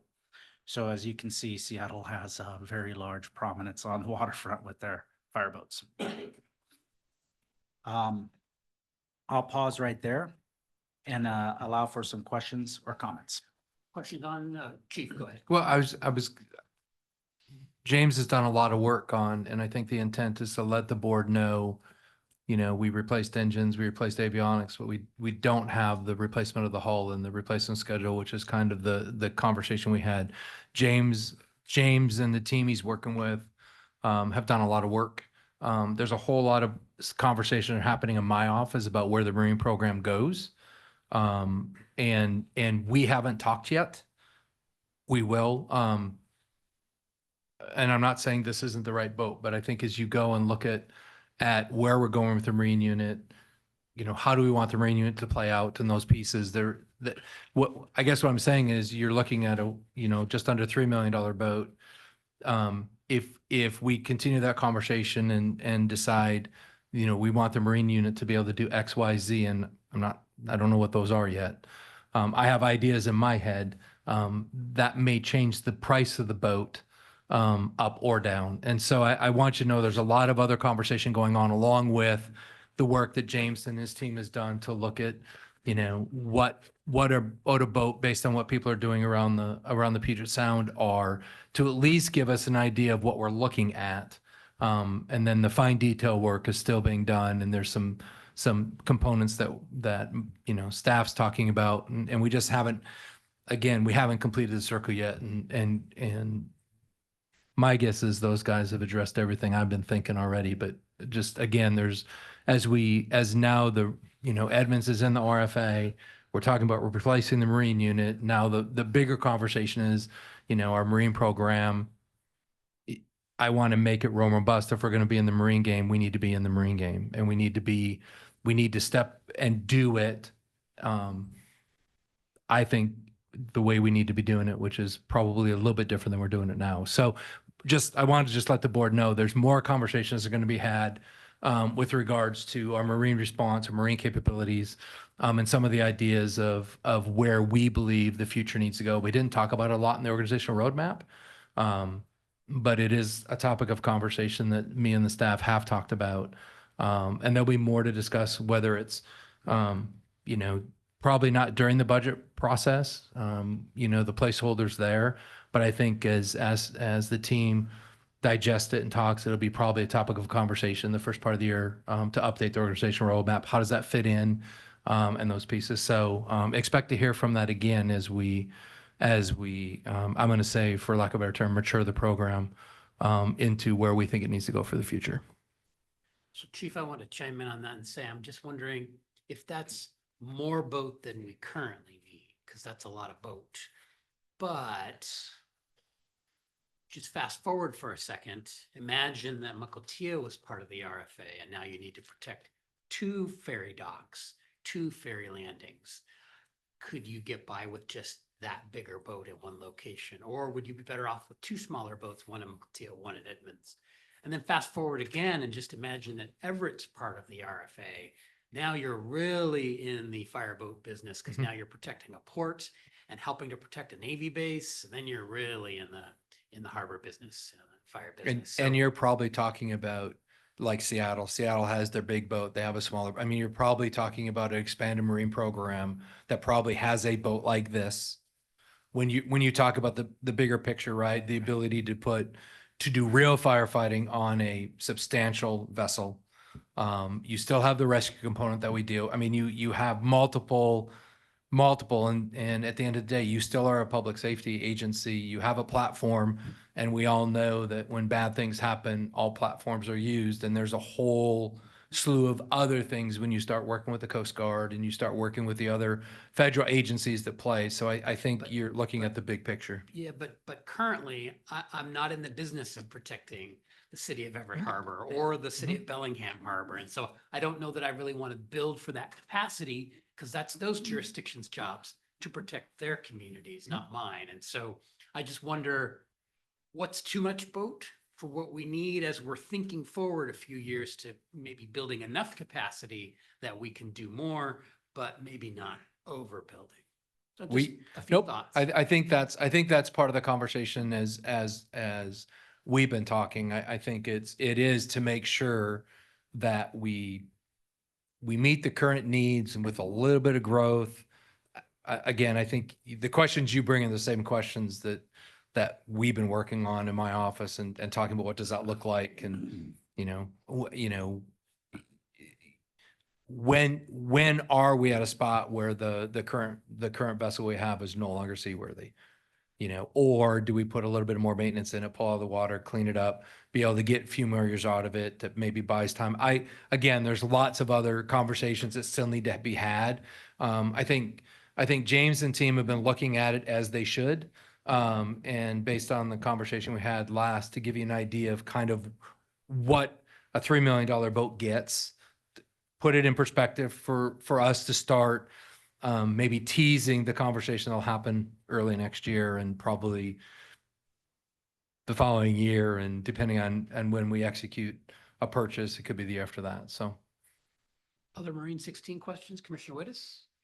A couple of issues. The one I have on here is $1 million must be obtained. I think it may be stated should be, or maybe, and only say that we get 999,000. I think we're okay spending the other 1,000.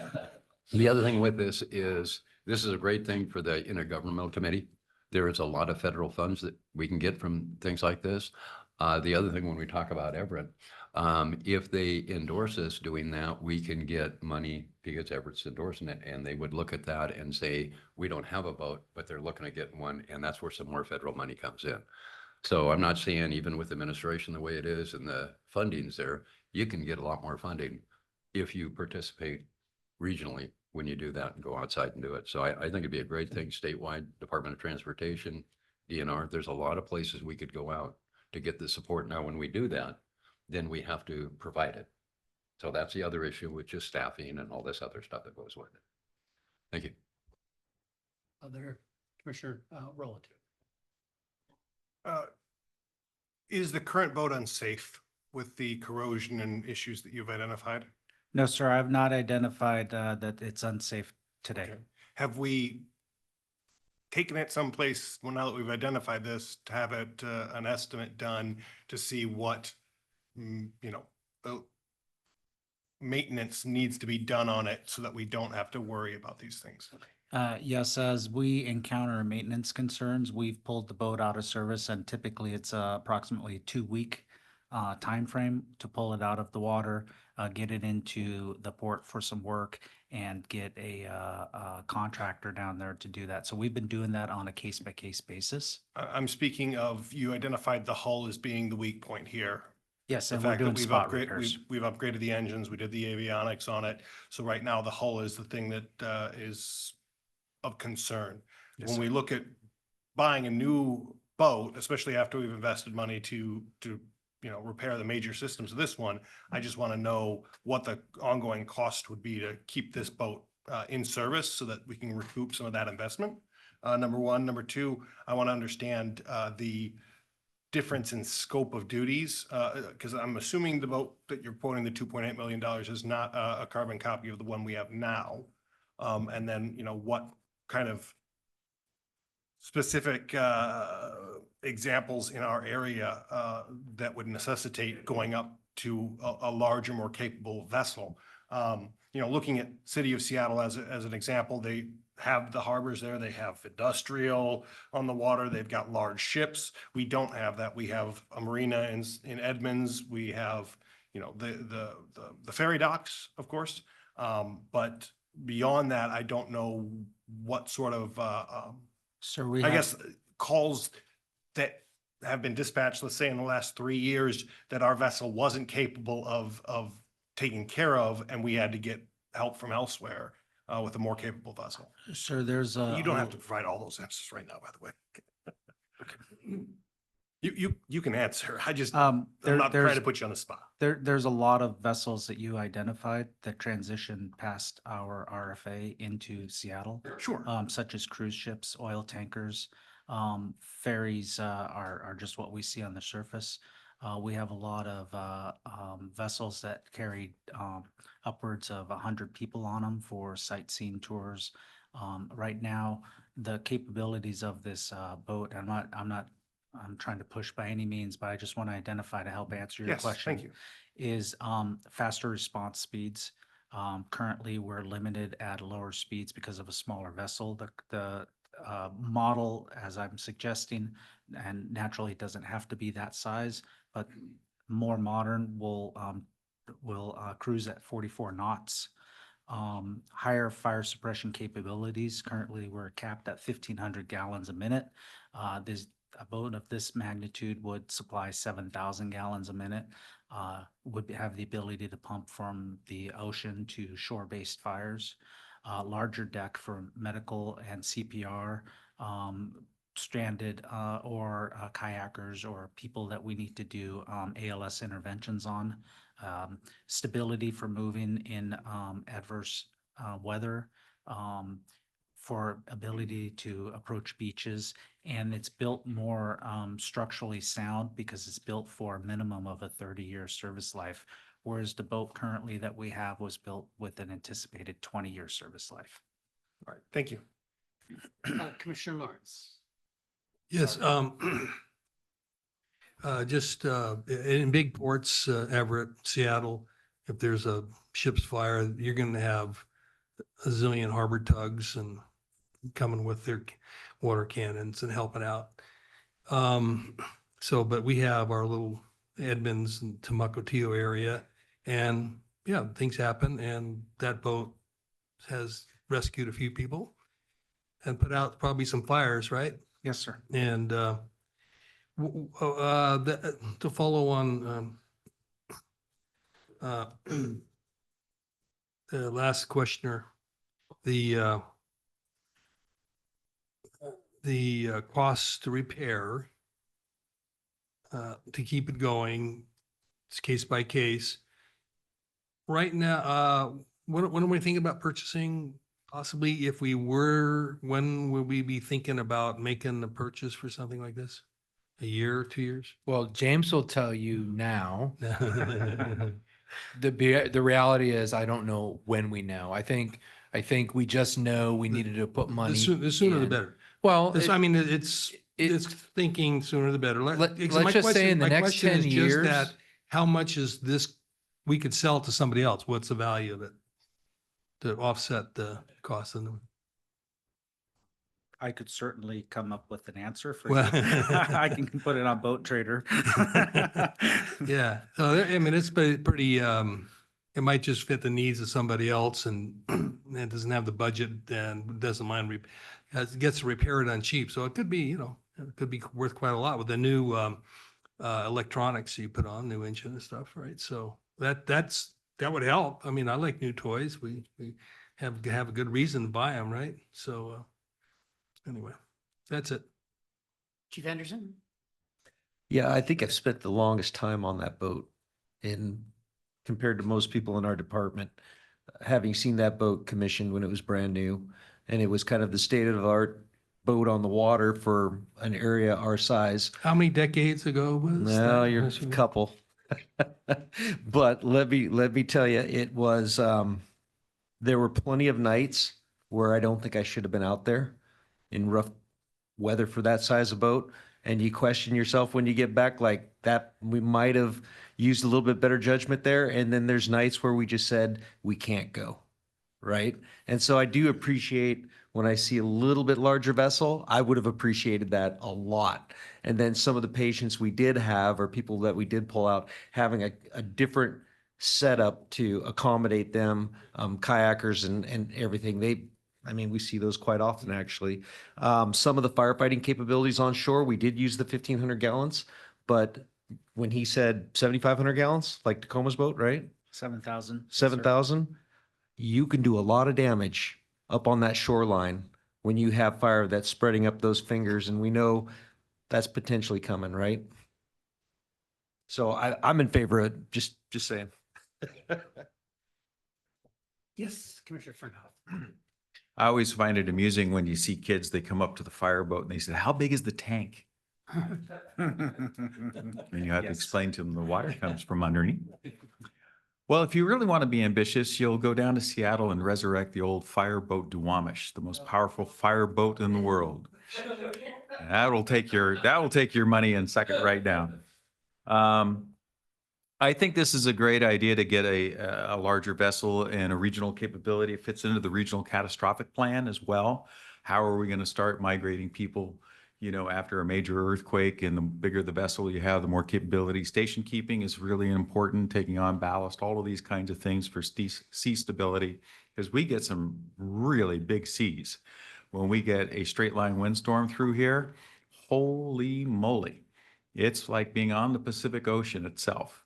So all of that is good. I would just say, let's also keep a responsible eye to do things like this staffing that we kind of encountered, this experience with Mill Creek. If we put all of the pieces in place first before we go and pursue a boat, will make me a little bit make me more confident that our agency is doing all of the right things to make sure that we have the pieces in place on a daily basis, and then get to the unique circumstances in which, our call volume is not based on our fireboat.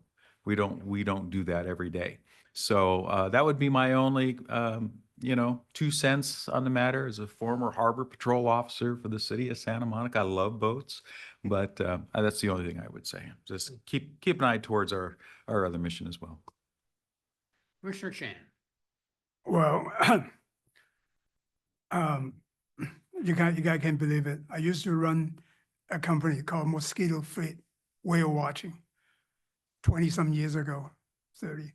The reason is that there's a group of really well-known mayor of Seattle, and they were looking for T money. What is T money? Is transportation money from the federal.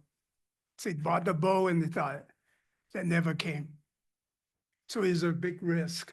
And also that then they have all the boat.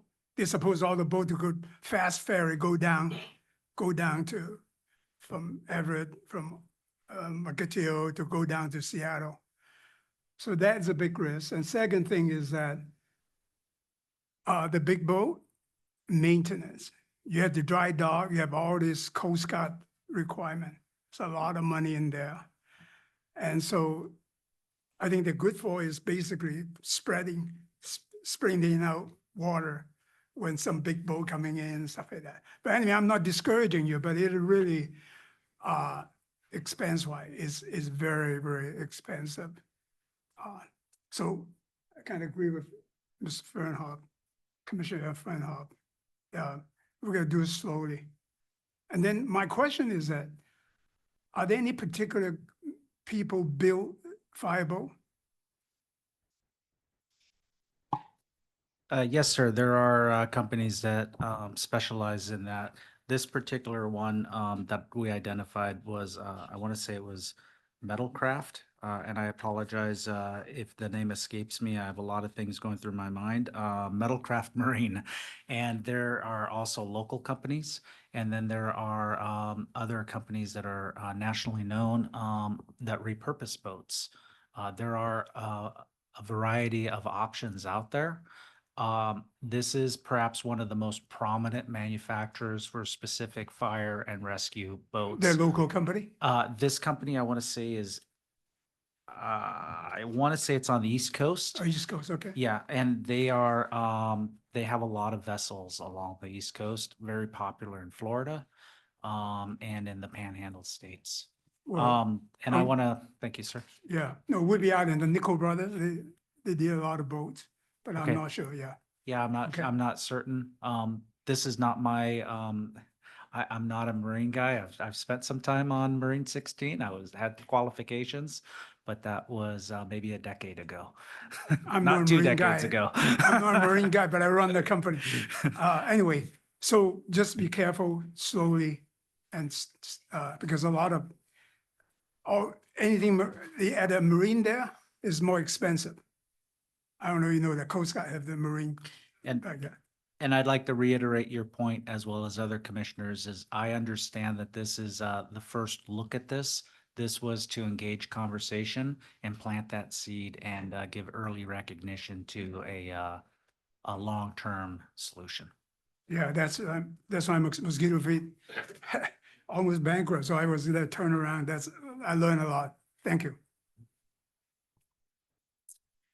And just before we keep proceeding forward, Chief Eastman, just a time check. We're starting to run a little late on the meeting, and I see there's quite a few meaty items left on the agenda. So just be thinking about what we end up moving on to as our next item. So with that, we'll continue forward. All Mr. right. Bothwell. Do you have a question? Okay, go ahead. What is our jurisdiction? Do we have a jurisdiction to be rescuing people, putting out boats that are on fire in the open sea? Think of it as like an auto aid response. So it's gonna dispatch what they feel is the closest in service, just like an engine or an aid car. Only that could be a vast area too. I mean, the Coast Guard, between the I Coast don't, Guard. I don't know and if we have a all of that. statutory requirement to provide a boat. I'm not aware of a statutory requirement for us to have a marine unit. If that's what you're asking, so I don't, so if we There, don't. there is no statutory Right. requirement. If you have one, then you're required to be able to Right. properly So use it, where yeah. your service area is, it's kind of, we cover the borders of the RFA and the mutual aid. So But the there's. borders of the RFA end at the shoreline. Mhm. So, or maybe you could say at the perimeter of the marina. Well, it goes farther north up towards past Meadowdale and Picnic Point, and and then you'll start to run into Mukilteel's border. It actually is a little larger and a little bit more time consuming to get up there from Everett, or excuse me, from the Port of Edmonds. No, It but I'm it took saying us that time to get up to Picnic Point. But you mean, if you're fighting a fire on the land, that's in our jurisdiction, but you're responding on the water, you're not in our jurisdiction.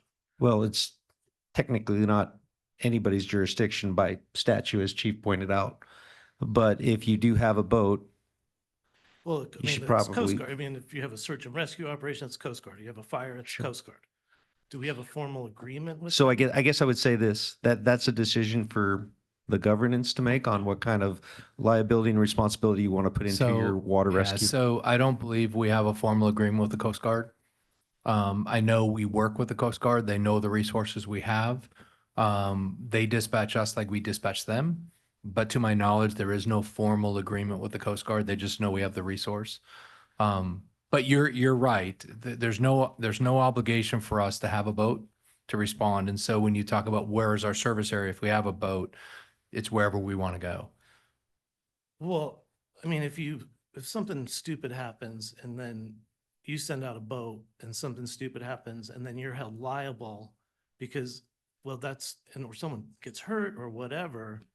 I mean, and you don't have you're not operating in your jurisdiction, that seems like a pretty big problem. Yeah, but I don't think we have that problem because when we go do that, it's in conjunction with, so it's acts very similar as if we respond on a fire with any one of our resources. And so you're protected in that environment, just like you would be if your engine went to Everett, or your engine went to Skagit County. So I don't think we have any greater risk with the Marine unit going and responding than we would with an engine or a medic unit in that regard. Respectfully, I mean, disagree, because what if you got I don't even know how big a tanker ship is, say 100,000 gallon oil tanker, if that's even a real thing. You're not gonna be trained to respond to that. You know, Well- and if you're the closest boat responding to that, then who's giving you the authority to do that? We do have a You're pretty not extensive trained to- marine training program that goes through the pilot program and everything, certified by the Coast Guard, I believe. And that's one of it's modeled after Seattle's basic model for marine operators.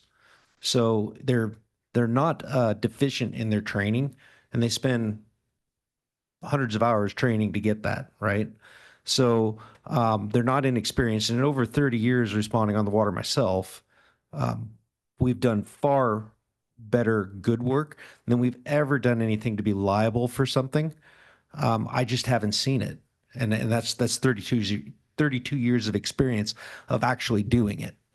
So I would have to respectfully disagree with that I think on a public perception that we've provided for over 30 years, that protection, it'd be horrific to go away from it.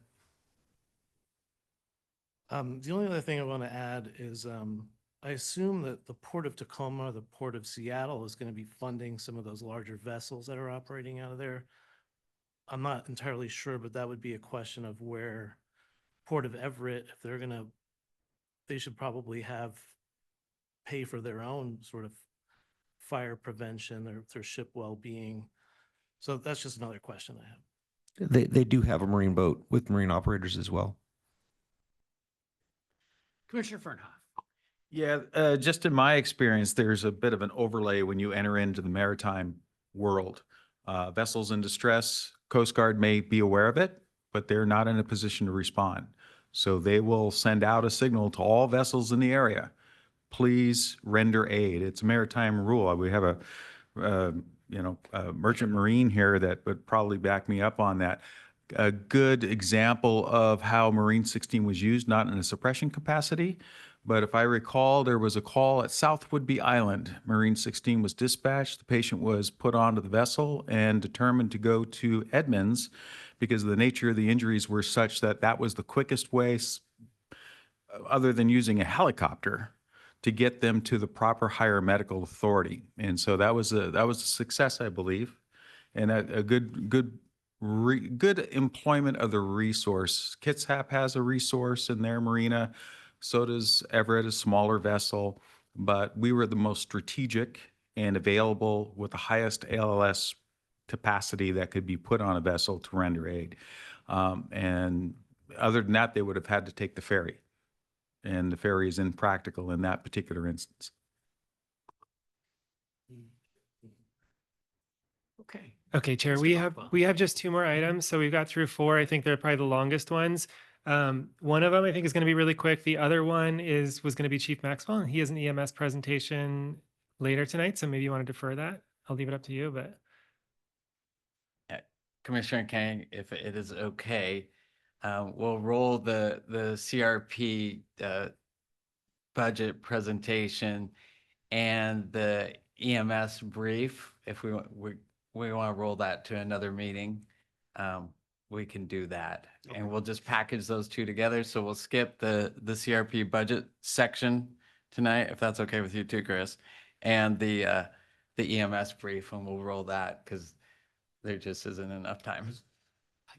I figured that might be an issue. Okay. No, that sounds good. Okay, thank you. Thank you, Chief Maxwell. So the final item that we have is the last high priority 2026 item. It's reclassification of 2 deputy fire marshals to assistant fire marshals. And that is going to be Chief Sherman. All right, good evening to the board, chiefs, and everyone else in attendance. I'm going to read part of this just because this is the work that the deputy chiefs, Don Welch, Weigel, and Dana, administrative assistants, have put. So I know you do have this, but I'm going to paraphrase it a little bit and then we'll just go straight to question and answer. So to align with the rank structure of South County Fire, we must address the lack of mid-level supervision in the cities that we serve. The deputy fire marshals operate without middle management currently, and this is leading to some inconsistencies and some coordination issues. The assistant fire marshal positions will provide necessary supervision to improve communication and standardize our processes across our 5 cities. So on the recommended response, we want to introduce the AFM positions at the equivalent of a battalion chief rank. This will align our rank structure with the fire department. These roles will oversee our fire code unit and our fire investigation unit. I understand some of these units might be new to the board. Some of these units were materialized upon my promotion. And so I understand that some of these terms like fire code unit, you might be saying, what is that? We will address that in question and answer or at a later time. How we will measure the success. Success will be measured by our ability to streamline our processes. And so right now, what we have is, if you look at the rank structure of the fire department, we have AC, DC, and then we have a gap that goes all the way down to deputy fire marshal. And so what I'm asking is to have the true rank structure that identifies very similar to the rank and file. So prevention's rank structure would be AC, DC, BC, captain, firefighter. Now, at the firefighter rank, it is my intent at a later time to ask the board for fire inspectors. We don't need to tackle that right now, but it's just something that, a term that we should get used to. Fire inspectors is at that firefighter rank. The captain rank is that deputy fire marshal rank. So you can see right now that we currently do not have that battalion, or what I call middle management, over the division. So that's kind of the why. There's another portion that I want to address. And again, I am aware the board might not be aware of some of these changes. The prevention house was divided within the first 30 days of me taking this job. What that means is to align with the county structure and what you see in our county area, we have the inspection side of the house and we have the investigation side of the house. Currently, those two positions are managed by DC Welch, who is the assigned chief of investigations, and Weigel, who is the assigned chief of inspections. That separation is important as we move forward with the legislative work that we're doing in Olympia and the things that we're doing for our county area. You're going to notice a pattern. I keep saying county area. You will not hear me say unincorporated. I do not believe we have an unincorporated area. I believe that area was incorporated when the RFA was formed. So some of these changes that I'm asking, and this ask in particular, is to align with a program that I think brings us success. And so I'll end with this. I won't ask you for things that aren't in the code, and I won't ask you for things that aren't in the law. And so when I'm telling you that the battalion chief will be an assistant fire marshal rank, I'm letting you know that the assistant fire marshal is a term that is in the fire code. It has very specific things that it does and very specific things that it does not. And so this ask is for the working group. This battalion chief is a working group individual. It is not an administrative group. Our division, the Division of Fire Prevention, does have an admin group. That is myself, the two deputy chiefs, and Dana. Last part on this. This goes to the why. We all heard the chief state that one of the DCs could be leaving prevention. When that DC leaves prevention, the house that I have divided, this is the solution to maintain that structure. So I'm letting you know that right now, both of those DCs are currently filling this role. I have communicated with our partner cities and made sure that they are aware of this division of the house. And to quote the city of Linwood, they couldn't be happier. Our cities have wanted this division to occur since my time in prevention. And so this ask is for $65,000. The ask is to reclassify two deputy fire marshals into battalion chief rank, which is also known as the assistant fire marshal. I do want to let you know, because of union concerns and things like that, when I use terms like assistant fire marshal, I am quoting the code. I am not quoting contractual agreements or anything like that. So that is the ask for prevention. I also wanted to take the time, it was before my time, to thank the board directly for your partnering in prevention. I know for a fact that prevention was in the crosshairs. Preventions was definitely at a crossroad. Which way are we going to go? And the board decided to be all in on prevention. And so I am very thankful for the staff that I have. The deputy fire marshals work hard for you every single day. I know I'm asking for more.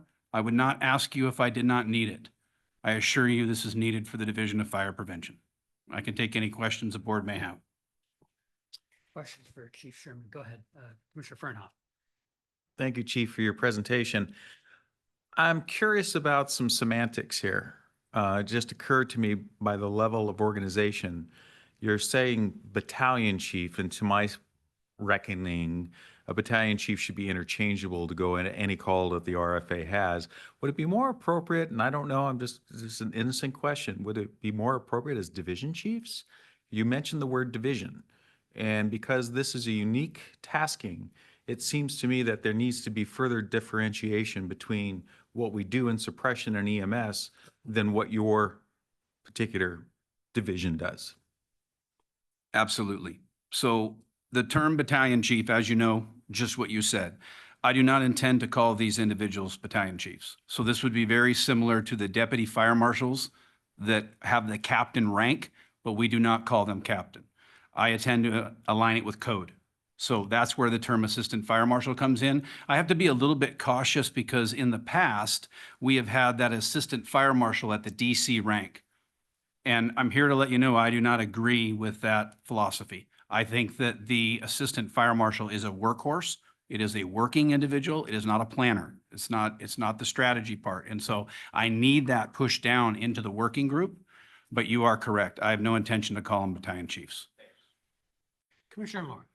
Yes, this is just informing us, or are we voting on something? No, we're not. Because the way you kind of presented, I would be afraid to say no. Thank you, sir. So Commissioner Lawrence, and for the rest of you, the proposals you heard about tonight are likely to be in the chief's preliminary budget. And so when you go into budget deliberations, your own budget deliberations, starting on the 16th, you'll have any opportunity you want to call staff back and dig into these topics a little deeper too.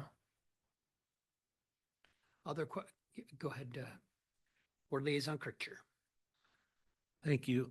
I know what you're saying. I like what you're saying about the firefighter rank and the inspectors. I think that's a really nice intuitive thing for the future. And I do, like, when your position was created, I thought you guys should be able to manage how you need to, and I think I can see what you need from my perspective in the city.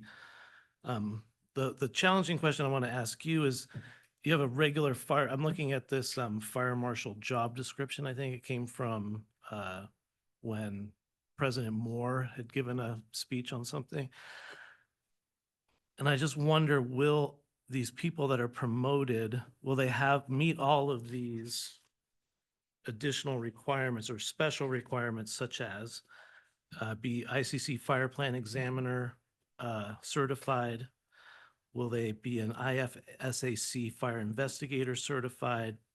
And then there's a whole number of different things in there.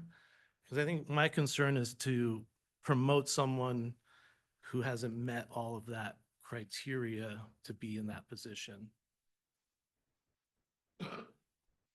Yeah, the first thing is anything that's in the CBA, obviously, we will honor.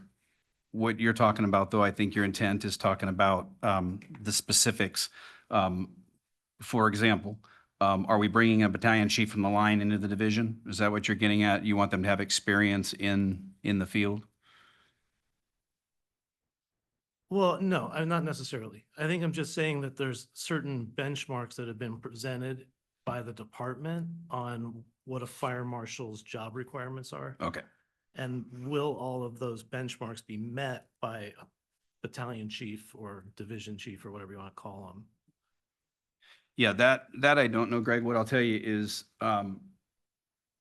when it comes to some of the job description, we are currently working with the union to make sure that the work that we're doing is actually the work in the CBA.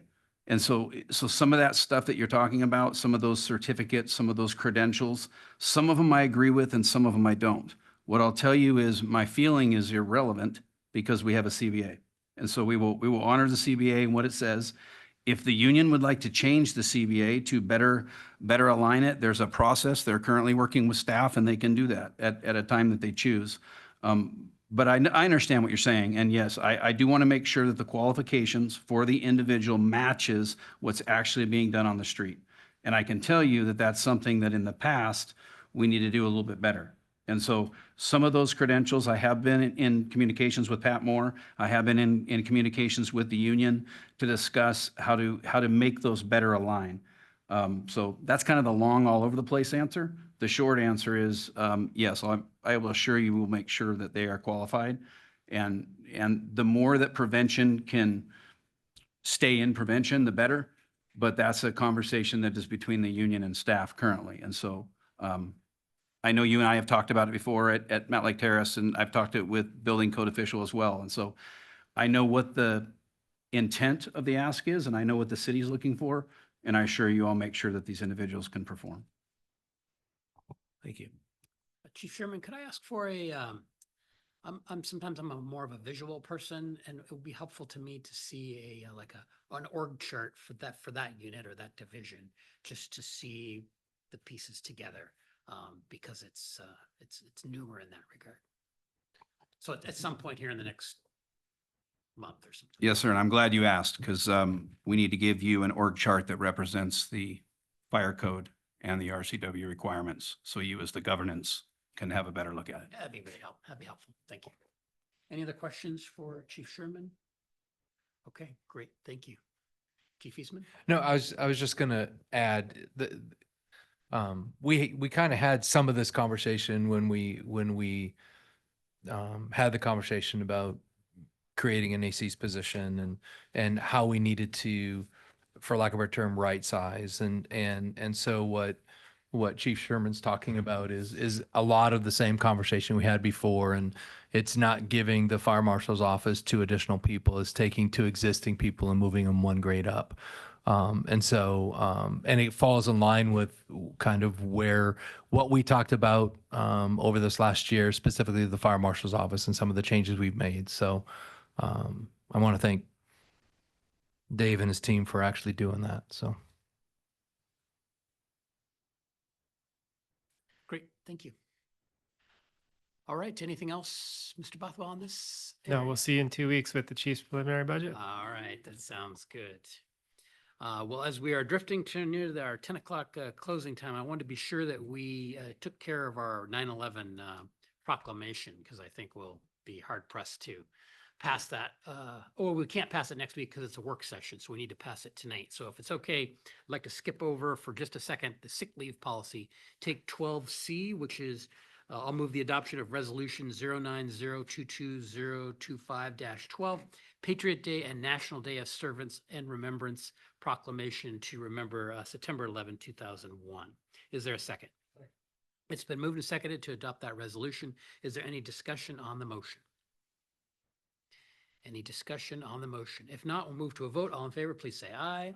Aye. Any opposed? Passes unanimously.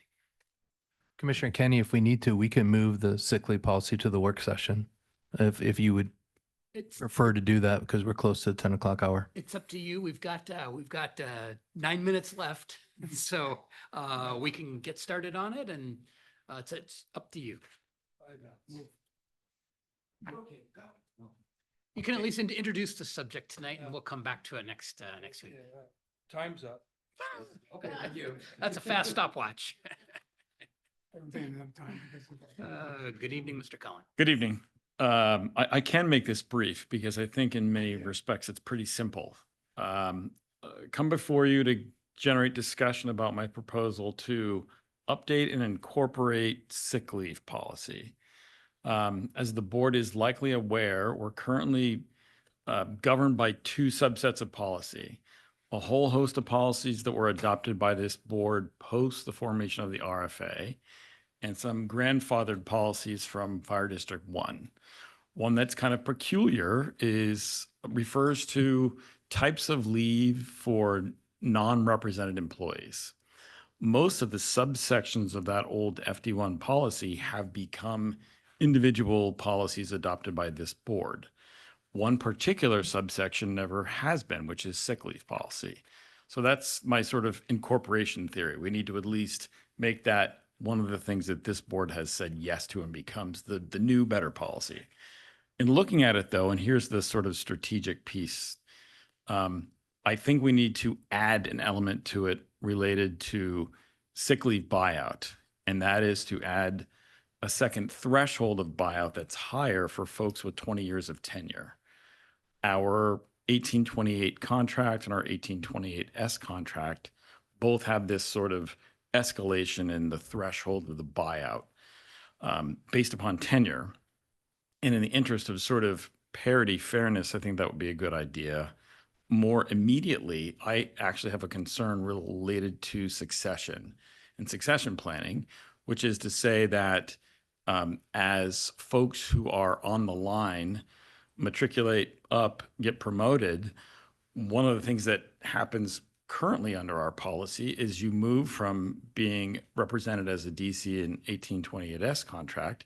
If you take an AC position, and we're going to need to fill a couple relatively soon, you suddenly have this sort of takeaway of sorts where your cash out for sick leave goes down to this one level and your tenure doesn't matter. If you have more than 20 years, it doesn't matter. This policy would apply to non-represented folks. So it's everybody kind of in admin, some of whom are uniformed and many of whom are not, like myself. There aren't a whole lot of people who don't wear a uniform who are near the 20-year mark. So I don't know it's really going to have much of an impact on those folks, but to the extent that we do have somebody who spends 20 years here in a truly administrative non-uniform position, I think it would be lovely if they got the bigger buyout when they hit the 20 years. But I see a more immediate need to make it so that we don't have a disincentive to folks who might be considering whether to take an AC position to look at this and say, gosh, why would I give up on that? That's dumb. So that's pretty quick, if I dare say myself. And that essentially frames the conversation. We talked about it in July in the HR Finance Committee, and there was broad-based support for the notion. But if we need more time to discuss it, I can clearly come back later, and I would certainly take quick questions. Any questions for Director Cullen? Yes, Commissioner Rowland. So this would increase the buyback by about 10%, correct? Effectively, $10,000 to $20,000 for someone in an AC staff. And the difference in pay between, let's say, a DC and AC is what? It's not huge. I don't know off the top of my head right now what it is. It's actually relatively close, given the good contract that 1828S negotiated recently. But a person in that role who's had 20 years would get a 35% cash out of 1,440 hours. And somebody in an AC role gets a smaller cash out. Understood. I'd like to kind of see those numbers before approving something like this, because I think the reason that you're putting behind it is, you know, to try to incentivize people to come over. If the difference in salary for 1 year is going to be larger than this cash out, and they're planning to be in the position for a couple of years, I think if I'm looking at dollars and cents and I'm looking whether to promote or not, yes, I'll lose maybe some of these hours that I have here. It's 10% of 1,440, so 140 hours. But I'm going to be making $20,000, $30,000 more a year. That washes out in the first year. So I don't know if I quite buy into the we need it for incentivizing, because people don't want to, you know, get a raise to their base salary if they lose a little bit of, you know, their vacation time when they leave. I think I definitely want to think about this more. I'm not advocating for making a decision tonight. Liaison Kircher. I think in general, I agree with what you're saying. The question that I have, or with your proposal, I think makes sense to me. The question I have is that, you know, you're basically pulling right out of the contract. I mean, you have the example here, or that I read, but then you left out the sick leave incentive program from, why not include these people in the sick leave incentive program as well? You know, our sensibility at this juncture is that may run afoul of Washington state law. Incentivizing people not to take sick leave is supposed to be a no-no. So we're actually, as part of negotiating the contract with 1828 right now, we're looking at, do we need to pull that out altogether? Okay. I mean, I think it's like you don't need to have a benefit with your sick leave. So, you know, anything you negotiate is kind of gravy anyway, right? Okay, thank you. Other questions for Director Cullen? All right, well, we'll come back and talk about it again. Thank you. Thank you. With just our few minutes left, are there any desperate need to inform committee reports? that need to be made? Desperate? Desperate, like gotta do it. Well, Chief Hasatelo is going to recap an hour-long meeting in 30 seconds. So this is Capital Facilities Plan Committee? Yeah. Nothing pressing. Okay. Anything else from any of the other committees? Yes. Okay, Just real quick. Yes, Commissioner Um, Wittes. We're scheduling a meeting to meet with David Foster, the lobbyist, and I just wanted to put out there as if any of the commissioners can come up with any ideas they're looking for in law changes, if we can bring them up next week at our workshop, I'd appreciate it. Thank you. Any other committee reports that are desperate? Snow 911 intends to raise its rates, and lots of jurisdictions are upset about it. Okay. All right, so then that takes us then to commissioner comments. We've got 3 minutes left. Any short commissioner comments? Well, Commissioner Chan? yes, I'm really glad that today we have a 4-2. I pass it. And I want to give the leadership for Wittes, give us a good, you know, get it work done. But I do concern about that, the comment being made that we violate the opening act, and maybe I'll ask Rich, Davis, did we violate the opening act at all? I'm not aware of any violation of the OPMA. No. We didn't. Okay, and then I said, Chair, you didn't. So I was concerned about that. And I think, oh, we could have done it last week, but we got this week. But also that the way I hear that, like, the board is never support this, never corrupt and non-transparent. I think that's very critical when you say that to the public. And I think all three of us in vote yesterday, we consistent from the beginning, three of us want to vote over that. But I just be careful how we say to the public, and some public mind is, oh, the board. The board is at this time, yes, we approve that. Thank you. Okay, very short. Yes, Commissioner just want Lawrence, to second that, that opinion. We're about, you don't get any more transparent than us. And if people had just been watching our meetings, they would have had understood what we're doing and not go off and do what they did. All right, Eddie. Short, please. Commissioner Roth. I just want to give notice that I'm stepping down from the Capital Facilities Committee. With my new job, I can't handle the two committees simultaneously, and they've been, most recent meeting was during work hours, so I'm just going to step aside from that one and allow another commissioner to take my seat. Thank you. Thank you. Okay, I think that brings us to. Chair Kenny, can you give Chris Teofilek an excused absence, please? He did notify me he would not be here Oh, tonight. sorry. Okay, yes, without objection, excused absence for Chris Teofilek, Commissioner Teofilek. And with that, we have, our next meeting is next Tuesday, 7 PM for our work session. It's 10 o'clock and we have no other pressing business. So without objection, we will be adjourned. Thank you. Right. Jimmy's going out in your car right now?